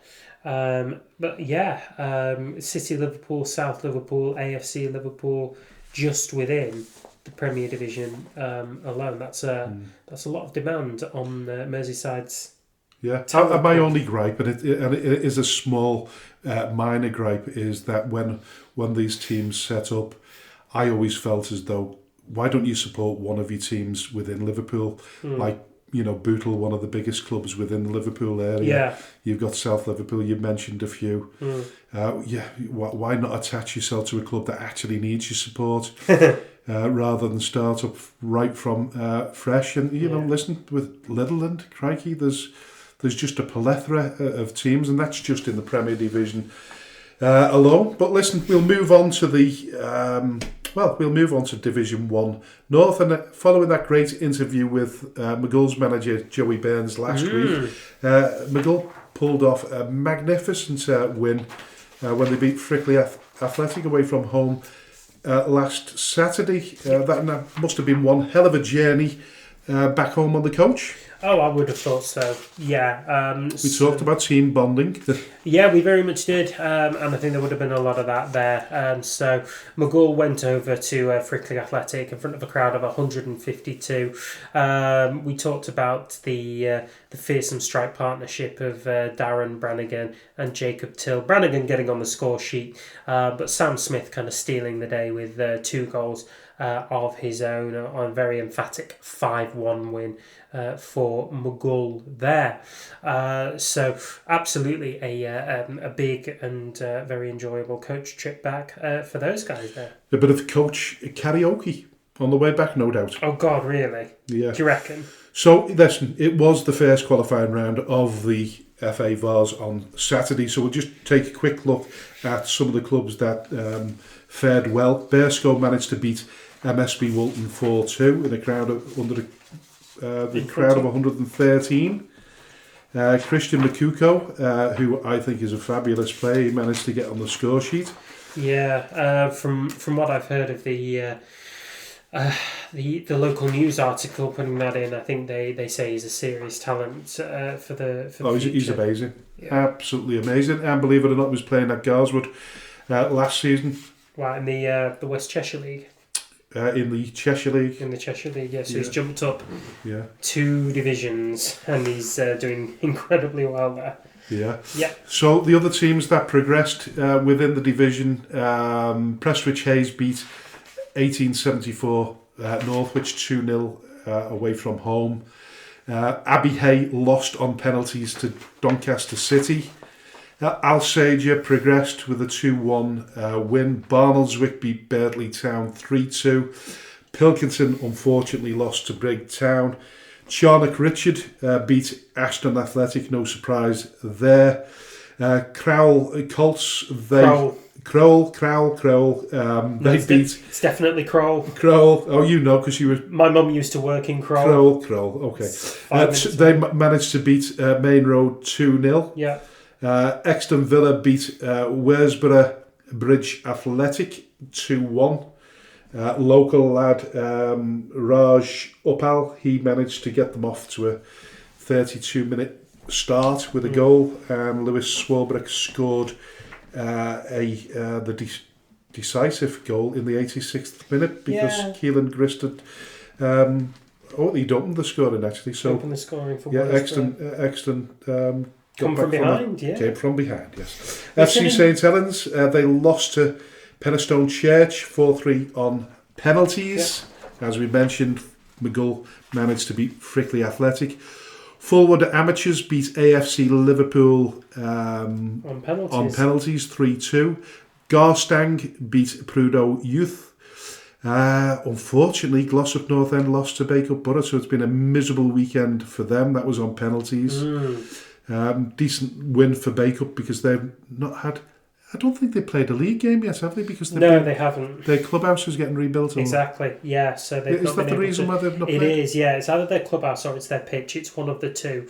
So they've just had to postpone their games, which is unfortunate. But they are up and away on the cup side of things, and the fact that they managed to stay match fit, given that Glossop North End have had a good 5-game head start on them. That's very impressive when you think about it like that. So Holker Old Boys beating Brighton and Crawbrook Albion 2-0. Litherland Remica losing to Rossington Main on penalties after a 2-2 draw in normal time. Liversedge beating Camelaird by a goal to 0. Market Drayton Town, despite taking the lead in the first minute of the game, lost to bottom of the table Hormond by 3 goals to 1. Nelson finally managing to pick themselves up after some really difficult results, beating Alnwick Town 4-1 in front of a very small crowd there, with just 96 to see them winning that game. Padiham beating Sunderland RCA by on penalties 5-4 after a 2-2 draw in normal time. Steeton losing to Parkview AFC by 2 goals to 0. Colne beating Seaham by a goal to nil. And Squires Gate losing to Tadcaster Albion 2-1. Stafford Town winning by a single goal against Tividale. Stockport Town winning 3-0 against our opponents in this round of competition last season, Selby Town, when we went on our coach journey. Stockport winning 3-0 against Selby. And City of Liverpool winning 4-2 on penalties against Swallownest, who are based in Rotherham and have a lady chairman. Thornton Cleveland's winning 2-1 against Chesterley Street Town. Wolverhampton Casuals losing to Dudley Town 2-0. And Wolverhampton Sporting Community winning a goal to nil against Westfields in front of a crowd of 27.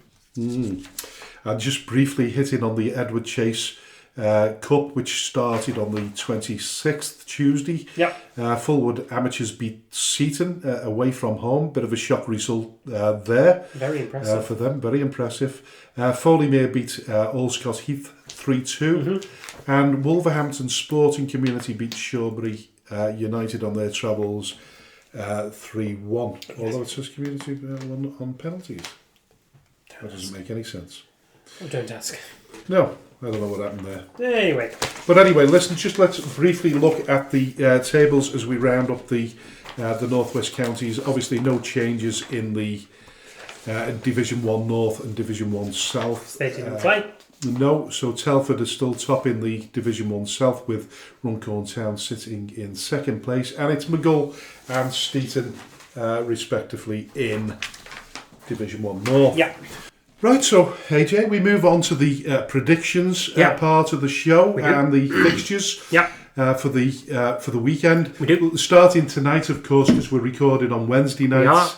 The Edward Chase Cup preliminary round.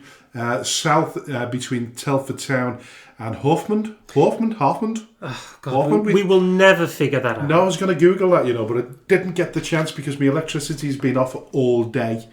Yeah, we got no signal around here either. No, and it's really awful. But listen, tonight's game against Hoffman, I think Telford Town. Yeah, me too. Judged on the how they've started position they are at the moment. So I'm going for the. Yeah.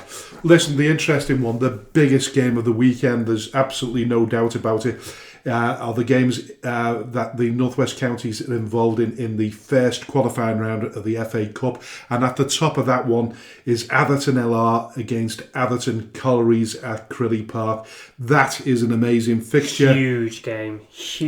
Well, it's huge because both teams didn't particularly start off well. No. And they both seem to have come into their own. Starting to get the hang of it now, aren't they, really? Yeah, Atherton LR now, is it 5 wins and 5 clean sheets in all competitions now, whereas Atherton Collieries had that really good turn of fortune at the weekend. That's going to be a massive game, and I think one everyone in the town of Atherton will be looking forward to. So, which way do you see that going, mate? It's the heart says LR, but then Atherton Collieries, the head, really well drilled, organised team. There's a reason that they're in the Northern Premier League West, and there's a reason that they're staying there at the minute. I think it's an away win. I'd love to see LR win that one, but I think it's Collieries win. I take it there's still replays in the FA Cup, isn't there? Yeah. Even at that level. Because they've changed it again, haven't they, from last season. So I could see a draw coming off here myself. So I don't know. You're going for... Collieries. Right, AJ is going for Atherton Collieries, and I'm going to say a draw and a replay. All right then. Bishop Auckland versus Chadderton. Bishop Auckland got a huge reputation in the FA Cup once upon a time, I believe. Yeah. Have I just dreamt that up? Reached the first round very, very recently. Not too sure. Yeah. I get mixed up between them and Bishop Stortford. Well, I think it'll be a home win. I'm seeing Bishop Auckland winning this one. Right, I'm not entirely sure. I think it could go both ways. I'd like to see Chadderton win it. So I'm gonna put my neck out and I'm gonna go for Chadderton. So that's for me, and you're going for Bishop Auckland. Yep. Okay. Moving on to Hebburn Town versus Longridge Town. Home win for me. Home win for you. I'm going to go for Longridge. Really going against the grain here, but West Auckland Town versus Wythenshawe.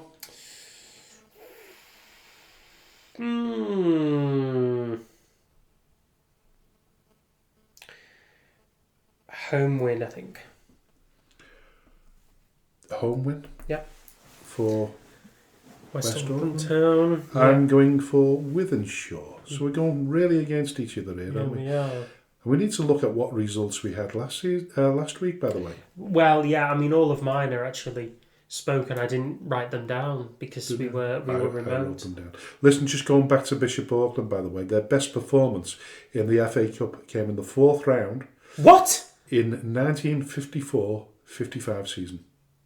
The 4th round? That's jokes. Yeah. Sorry, and when we're talking about their history in the FA Cup, I meant their FA Amateur Cup history, because they won it on 1, 2, 3, 4, 5, 6, 7, 8, 9, 10, 11 occasions. I think they hold the record as the most performance winners in the Amateur FA Cup. Yeah.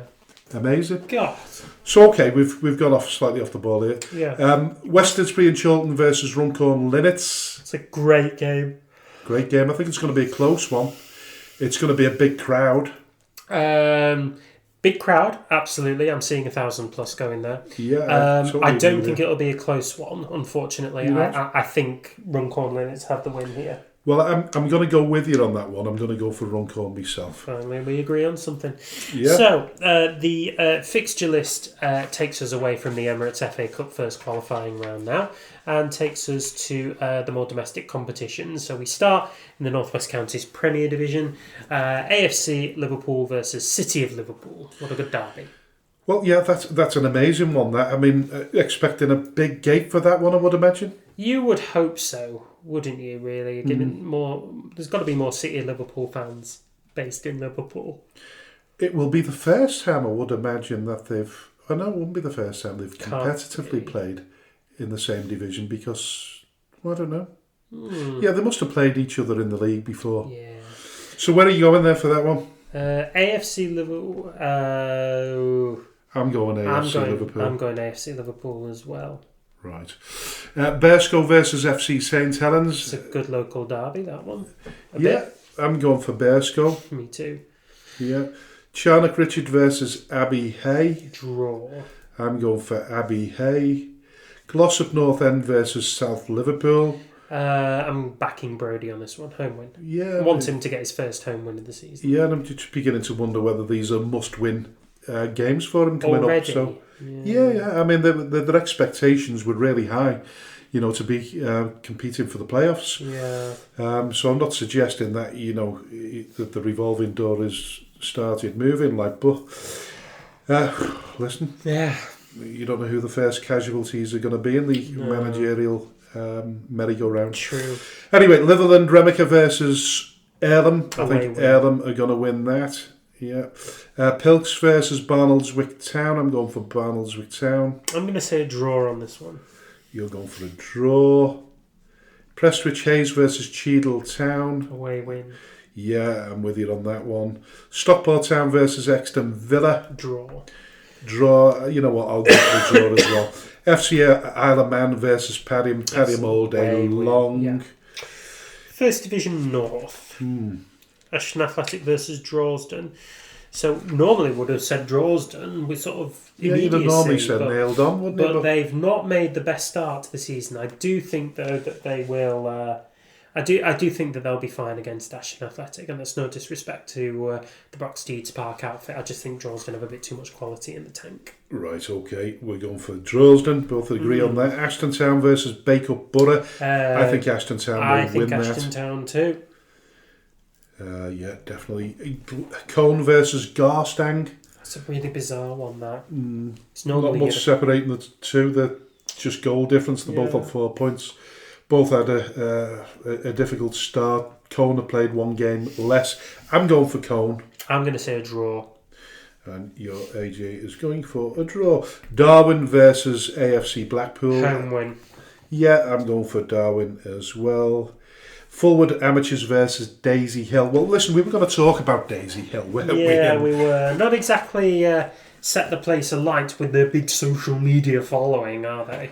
So it's called the Ginge Power Stadium, so it's not called the Angry Ginge. I know they're playing away from home on this occasion, but I think if they'd have called it the Angry Ginge Stadium, it might have been a bit more hostile.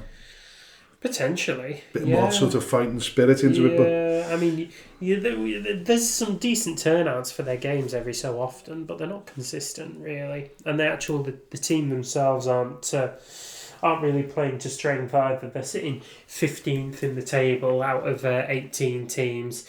They are yet to win, having just 2 draws all season. And Fulwood Amateurs actually started really well. Yet to win at home, but 2 wins away. So, on that basis, you'd think Fulwood Amateurs. Yeah, well, I'm going for Fulwood as well. But me too. I'm a little bit sort of nonplussed by Daisy Hill, really. I don't know what their target or aim is, whether they're sort of going too high in their... Do you reckon they're reaching a bit too much? Yeah, in terms of... I don't see where the money's coming from. No. Whether they're trying to create a... what would you call it? Trying to create a vision, or you would think so, wouldn't you? They're not.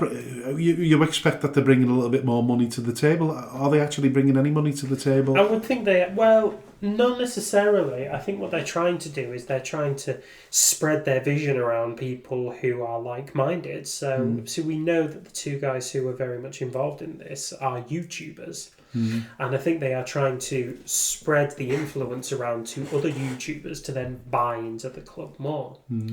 And therefore creating a bit more of a money stream for them.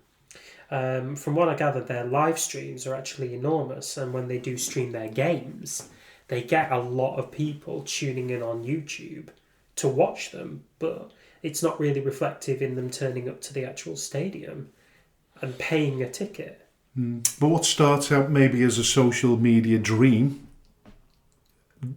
could quickly turn into an ambition as well, because we know how quickly you can get involved in non-league football and how quickly you can fall in love with it. Yeah. So you hope that... I don't know whether Aaron Hunt was a particular fan of football or a particular fan of Daisy Hill, but you'll certainly pick up the bug really quickly. Yes, you do. And we do know Angry Ginge, he's run his own team in that Ballers League or whatever it's called. United. Yeah. United. Exactly. Yeah. I'm not going to get anywhere with my impersonations, but... No. So what do you make of it all? I think it's a bit of a less than inspiring start, considering how much vision they seem to have been pumping into the team. I expected more, to be honest. I expected more. I don't think this is the end of them, and I still think they'll have a good season. I think they've still got some really good players on show. I think up front they've got Caden Barlow, who on his day can be a real problem. They've got Morgan Nunes in goal, who Jacob Ridings in defence. Good quality players. Just not quite where they want to be. But in many ways, you want it to work, don't you? Because it's good for people that live locally. It's good for them supporters there. Yeah, it's good in an area where there's not a great deal of entertainment to be had. Not particularly. I mean, if you go about 10 minutes down the road, you come to Atherton. If you go sort of 5 minutes in the other way, you come to West Horton. There are places around there, but the Daisy Hill almost stands alone in the northwest counties for its reach. Other than that, you've got teams in the Bolton area who play in the West Lancashire. But they stand alone, really, being Bolton-based. But listen, they've certainly put them on the map, if nothing else. Certainly have, yeah. I think their following is enormous, but whether that becomes a fruitful following, we are yet to find out. MSB Walton versus Holker Old Boys. Got to be Holker. Yeah, I'm going for that as well. Nelson versus Thornton Cleveleys. A few weeks ago, I'd have said Thornton Cleveleys would be struggling down the bottom of the table. But it's the opposite way around, really. It's Nelson that are having the struggles. They are having a bit of a difficult time. They're 14th. 1 win in 3 games. 1 win in 3 games, yeah. I'll still say Nelson because they had a good win at the weekend, but I think it'll be very tight. Yeah, I'll go along with you there as well, I think. True. Nelson will come Alrighty. good there. Squiresgate versus Main Road. Both have had really difficult starts to the season, and I think it's just going to end up in a draw between them both. Well, Main Road are not doing so bad, the third. Main Road might have been third, but oh god, they have got They've got 3 wins and a loss, but they had a really disappointing loss against Crowell Colts at the weekend. So I'd be more inclined to say that they'll lose this one against Squiresgate as well. Well, I'm going for Main Road, and you're going for a draw. You're going for a draw. I'm going to say a draw this one. Steeton versus McGull. God, first that's top of the table clash already, isn't it? Yeah. Yeah, I'm still going to say McGull. I think it'll be tight though. Yeah. Listen, the only thing I would say is that their away record is slightly different, isn't it? In terms of they've only played them 1 game, haven't they? Yeah. Scored 2 goals. Yeah. Listen, I'm going to go for McGull as well. There you go. And then we'll briefly run over the First Division South. So, Alscott Heath versus Stafford Town. That's an away win for me. Yes, most definitely. Alsager Town versus Stockport Georgians. Draw. Do you reckon? Yeah. I'll go for Stockport Georgians. Ashville versus Telford Town. Away win for me. Yeah, definitely away win for that. So that's AJ and FH. Heedle Cheath. Cheadle Heath. Heath. Nomads, yeah. Cheadle Heath Nomads against Barnton. That's a home win for me. Barnton, briefly, the team that Deck Hill played for before making his way back to Ashton Athletic for another spell in the yellow and blue. So, yeah, Cheadle Heath Nomads for me. I'm going for Barnton. Bye. Foley Mere versus Huffman. After their result at the weekend, I got a little bit more confidence in Hormond, so I'm going to say a draw. Hormond. Yeah, I'll go for a draw. New Mills versus Eccleshaw. That's a New Mills win for me. I think that's a tight one. I'll go for a draw. You're going for New Mills. Sandbach versus Wolverhampton Sporting Community. That's a home win, I'm saying. Yeah, but they've had a couple of shock results, haven't they? They haven't had the best start Sandbach have not made, but at the same time they still have some players of real quality, and I think they're just getting themselves together. Okay, listen, Shawbury United versus Runcorn Town. Away win. Yeah, I'm going for them. A return to winning ways in the league, because I think they lost. Did they lose the last game? Yeah, they did, didn't they? Wolverhampton Casuals versus Camelaird. I'm going for Camelaird. Draw for me. Draw for AJ, and then just Tuesday nights fixtures next week. Ramsbottom versus Wythenshawe. The really, really tight one there. Home win for me. Home win? Yeah, go on. I'll go for a home win as well. And Ashton Athletic versus Bacup. I think Bacup will win that one. I'm saying Bacup as well. AA versus BB. Yeah, right. Well, that rounds up the predictions and fixtures, or the fixtures rather, and the predictions for this coming weekend and early next week. Yeah, moving on. So this moves us on to Skelmersdale United Football Club. Wow. I know.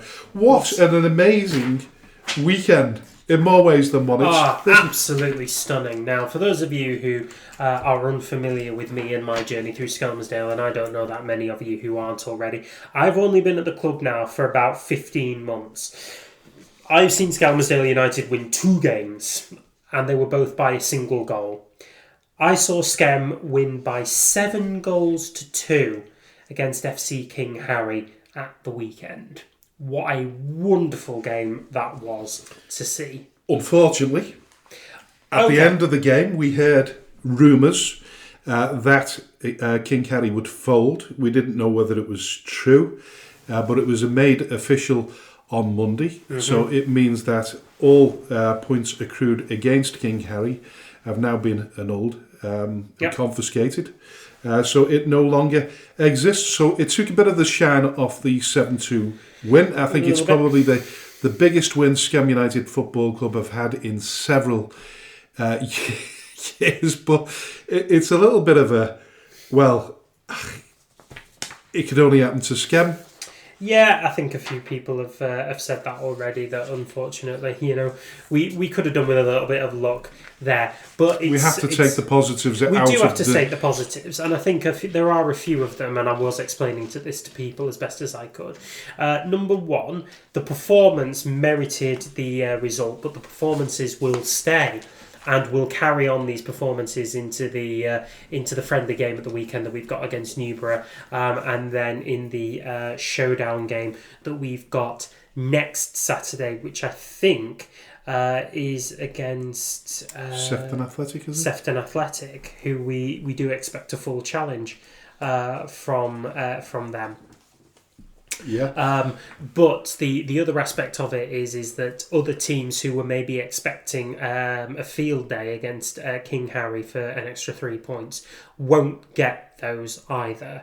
So we're all missing out on a potential 6 points here. Yeah. The most disappointing part of this game, where you got the impression that things weren't going quite right for FC Harry. They scored their number 8, can't remember his name now, scored a spectacular goal, albeit Joe maybe a little bit further off his line than you'd have expected. Possibly. Maybe, yeah. I don't think the goal look a bit better than it should have been. Well, it was still decent aim, and I don't think anybody was expecting him to actually shoot from there. But shoot he did, and score he did.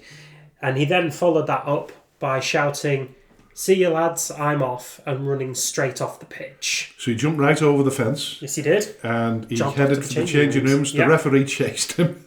I've never seen the likes of it before. It added a little sort of bit of a comedy element to it, but at the end of the day, not really the kind of thing you'd like to see in football. No. Totally unprofessional. No. We aren't professional anyway, but we'd at least want to act like it. Yeah. And after the 7th goal went in at our end, the entire bench for FC King Harry packed up their gear and walked off. They didn't wait to the final whistle. They didn't even have the courtesy to walk around the pitch. They just walked across the face of it while the game was still being played. And then their number 8 goes and does that. He was eventually called back onto the pitch by the referee, who showed him a yellow card and then promptly blew the whistle for full time. Which begs the question, is there a rule in the referee's rule book that determines whether he should give him a yellow card or a red card? Not that it will make any difference now. Now that they've folded. But I'd like to know whether there's a ruling on that one. Ooh. Well, you need to ask a referee for that one. Yeah, I mean, I'd have brandished a red card if it had been me. I think that would have made an awful lot more trouble than it was worth, to be quite honest with you. Did you hear it at half-time, though? Obviously, our players expect to go into the changing rooms. What we've noticed a lot in the Liverpool County Prem is that they stand on the pitch. So as our players are walking off, I heard one fella turn around and say, "Stay on the pitch, will you? We want to get this game over as soon as possible, you know that." Wow. That was incredible. But yeah, we still went off. Obviously, Nick did his team talk, and we re-emerged in the second half, made a few changes, and managed to get a few more goals. 4, yeah. Yeah. Absolutely. So, a very good day at the office for all really concerned with Skelmersdale United, regardless of the fact that result no longer holds anymore. We'll still take the performance from that, which is possibly the most important thing going into these next few fixtures. Now, they are crunch ties, if you like, because a lot of the games that we are going to be playing here are against very difficult opposition. So, as Frank has already alluded to, our next game, once we resume league league fixtures is against Sefton Athletic. Thank you. Yeah. I will remember that one, promise. I'm just trying to see if the league table's knocking about. That don't makes a great deal of difference right now, but yeah, I did have the league. Yeah, I'm pretty sure. But then the major game, and I think possibly our most challenging game of this season, although I don't know the teams greatly, but this one for me is the challenging one, is Liverpool Nalgo, who finished second in the league last season and have already started to set the pace in this season. They're one of three teams who have got 2 wins from their opening 2 games, the other 2 being the Grenadier and Joey Oars. But they are the team who we play on September the 13th, 2 o'clock kickoff at Alder Lane Sports Facility. But that'll be a big test for us, won't it? That most certainly will. Listen to the other results that of the games in the Premier Division. MSB Walton reserves after their victory, 2-1 victory against FC King Harry. So they got beat by Waterloo Dock 4-2.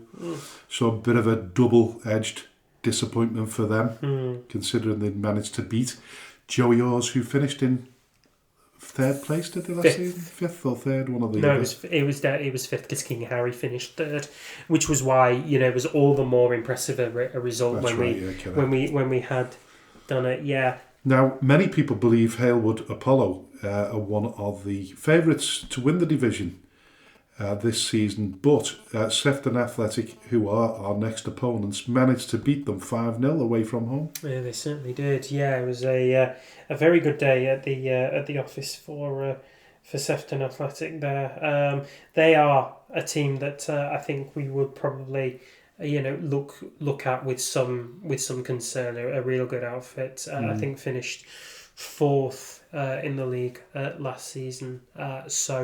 Yeah.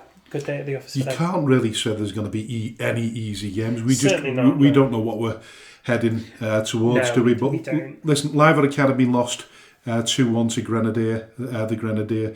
River Football Club were beaten at home by Daysbrook 2-1. So that rounds up the results from Saturday, does it? No, Joey Oars beat East Villa Rail 2-1. Like you say, Nalgo managed to beat Granby Toxteth Athletic 2-0 away from home. So yeah, that rounds up the results and the fixtures for this weekend. Just taking a quick look at them. Obviously, there's no game for us, but Sefton Athletic at home to MSB Walton Reserves. River Football Club at home to Joey Oars. Halewood Apollo are at home to Liver Academy. Keep saying Liver. Granby Toxteth Athletic at home to Daysbrook. Some really good, interesting fixtures there. Now, we didn't mention on the last show because we didn't know, did we? But there was a little bit of a controversial twist towards the end of our... Or did we mention it? Did we mention what happened with Joey Oars? No, we didn't. The referee? The referee? No, it wasn't the referee, was it? It was about the language. The language barrier. Yeah, go on. Should we mention it? We've already mentioned it once. Yeah, but we've not mentioned the follow-up. The follow-up from it. No, we haven't. Because it was believed that the kind of language that they used was typical football language on a Saturday afternoon. Mm-hmm. You disagreed with that? I did. So I was commentating the game against Joey Oars. So you were right by the action. I was right by the action. And for those of you who followed the commentary, you'll know that Henry Singleton made a tackle that was disagreeable on one of the Joey Oars players, and I think Henry will probably agree with that. Now, the referee gave him a yellow card. What then followed was at least 2 players shouting encouragement at the rest of the team to get stuck in, and I'm paraphrasing there, and verbatim, the words used by one of them were, "Let's effing hit every single one of them." Now, for me, context in football is everything. And to suggest that you're going to go out and hit every single one of them is a little bit more violent than just your average Saturday football words, to be quite honest with you. It does indicate a bit more of a aggressive, confrontational approach to football than just simply playing them off the park with skill and teamwork, and I didn't care for it at all. And so we mentioned this last week on the show. Yeah. And because we're sort of very level-headed and intelligent people, it also has to be said that after that particular foul, things didn't progress. There was no violence shown on the pitch. No, there wasn't. No, there were no. A lot of commitment, but no violence. No violence. A couple of overzealous tackles, but that was it. There was nothing further from either Skelmersdale or Joey Hawes. I felt as though once they appreciated the fact that we were as physical as them, or we could, we were on a par with them, they started to put the ball down and play football. So from that perspective, it's just the terminology, the language that was used. It could have been interpreted. Well, the way you certainly interpreted it. It didn't turn out that way in the end. So listen, total respect to Joey Hawes for not, entering into a boxing match. No, they didn't. But we do very much look forward to the reverse fixture against them. Yeah. But we don't do anything deliberately to be controversial, because if we did, I don't think we certainly talk off mic. We do talk off mic. If we recorded everything that we talked about, then we'd be in some serious trouble, wouldn't we? Yeah, but the other side of it is that we have our own opinions, and we've got to respect the fact that this may be interpreted differently by other people outside of this podcast stream. And whatever way you think of how we voice our opinions, please be assured that they are only done in the fairest way that we could possibly think of, and without any need to stir the ire or be aggressive or controversial in any way. Yeah, just go slightly back to Scum United Football Club. Fitness levels seem to be absolutely spot on right at the moment, and they're getting better each week. Yeah, I think the intensity of how they started the game wasn't one that they could hold on to for the full 90 minutes. You did see players tiring a little bit. It was hot. It was hot, yeah. It was a warm day down at St John Bosco. When he made the changes, it had a significant impact. Because, like you say, we were tiring because of the heat and the efforts that we put in. But yeah, exactly. Henry Singleton come on, Toby Taylor, and was great. They were absolutely fantastic. Yeah, they did. Yeah. So you can understand why FC King Gary sort of give up in the end, can't you? To a degree, yeah. I think we just happened to be better drilled than they weren't the fittest team with ever play either, were they? No, they weren't. And in fact, we won't play them again. But we just happened to be well drilled, and I think that probably speaks volumes to the organisation of the coaching team behind the scenes there. Most particularly our strength and conditioning coach Josh. He's doing a fabulous job. Worked wonders since he's come in. So shout out to Josh there. Yeah, and Barney, of course, who's doing a fantastic job, as is Simon Poe and Nick. Yeah, the entire coaching team, fair play to them. Yeah, so this Saturday we're away to Newborough Sports at 1:30 to 1:30 kick-off. Yeah. So if you can get down there, there'll be a lot of mixed sort of trialists playing and what have you. Mm-hmm. But a relatively strong team, and there might be an appearance by a former legend of Scum as well, who featured for a couple of games last season. I don't know for certain, but I believe Kevin Ledbetter's been out jogging again. So you never know. He might pop. Well, his son currently plays for us, doesn't he? No, it's his nephew. It's his nephew. Pardon me, it's his nephew, who had a good turnout for us against King Harry, won the penalty that started the carnage and then scored the third goal. So if you can pick up some tips from Uncle Kev, it'd probably be interesting to see them in a 100-metre race, to be honest, because I hear Kev is not the slow coach. No. Certainly not. So there you go. So that rounds that off. 1:30 kickoff on Saturday. Newbury Sports Listen, we're meeting up somewhere as we normally do now before match. We either have brunch or breakfast, and it's going to be brunch, I think, this weekend. Okay. Oh no, it might be late breakfast. Oh, it could be a brunch. Is a brunch a late breakfast? Does it count because it's got chips? It sits somewhere between breakfast and lunch, so chips are usually a lunch, so I would say brunch, yeah. Yeah, well, we're going to a little farm shop close by for 11 o'clock. Anybody wants to join us there, you're more than welcome. Look forward to seeing you on Saturday. The bar will be open, so hopefully we'll get a little bit of decent weather. I know the weather's turning a little bit, but if it's dry and a little bit sunny, we should have a great afternoon. Yeah, maybe one last foray into this. Yeah. Into the good weather.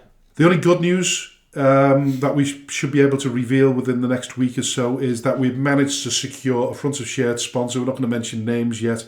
We've also managed to secure a sleeve sponsor as well as retaining a sponsor from last season as well. So listen, thank you to everybody that's reached out to us in order to throw a few coffers into the bank account, which very, very much needed. Yeah, we really appreciate that. And we will be also a tracksuit sponsor as well. Tracksuit sponsor too. Yeah, can't forget that. I think he's already mentioned on the advert. But listen, thank you very much to everybody that's supporting SCEM, whether it's through fundraising, whether it's through the lottery bonus ball scheme and the new weekly draw. Get online, have a look, see which way you can help. Listen, if you get involved with the weekly draw, you've got the chance of winning £1,000. So it's all it's a good cause and it's worthwhile doing. Very much so. Yep. Very, very much so. Yeah, we are still open for sponsorship throughout the season, but on a much more affordable and smaller level. We are covering things like match day sponsorships, goal of the month, player of the month, goal of the season, player of the season, anything like this, which is currently in the market rate of the low hundreds. Please message in for more details. Please note that numbers are negotiable as well, so we will come to a deal with you if it means getting you on board. And just to briefly mention, a really expensive part of running the football club was the VO that we did last season. The VO footage that we've done for the last few seasons. We're currently looking for a sponsor to sponsor that, because we've got a Skelmersdale United TV YouTube site, haven't we? So we anybody that sponsors that will get great coverage on YouTube and of course on all socials as well. So if you're interested in that, make us an offer. We'd really appreciate it if you could. Now, listen, we're moving to the very final part of the show where we ask the question. I ask the question to you. What have you learned this week so far? Perseverance pays off. We've had a really, really good week, both on the pitch and off the pitch, representing Skelmersdale United. The result was obviously stunning for us, even though it's not carrying through to the full season. We will still take that result, but off the pitch as well, as Frank says, we've managed to secure a couple more sponsorship deals, which has been through nothing but hard work, perseverance, and a belief that we will find a resource that values us as much as we value them. So perseverance pays off. Yeah, and from my perspective, because of the perseverance, the very fact that patience plays a big part in that as well, and we've been extremely patient. Sometimes it's easy to go under, and there have been many, many moments during the close season where I felt like just walking away from all of it and handing it over to somebody else. That will never happen, but patience pays off, and that's what I've certainly learned this week. There you go. So there you go. Listen, we'll leave the very final thoughts to the once again the dulcet tones of Adrian. You've been listening to the Speaking Frankly Football Show with me, AJ Vergette, and my co-host, Mr. Frank Hughes. This podcast is available on streaming services wherever you get your podcast, including Spotify and Amazon Music. Please rate and review, as we do thrive on your feedback. Please also subscribe so that you can find out first when the newest episode of the Speaking Frankly Football Show has been released.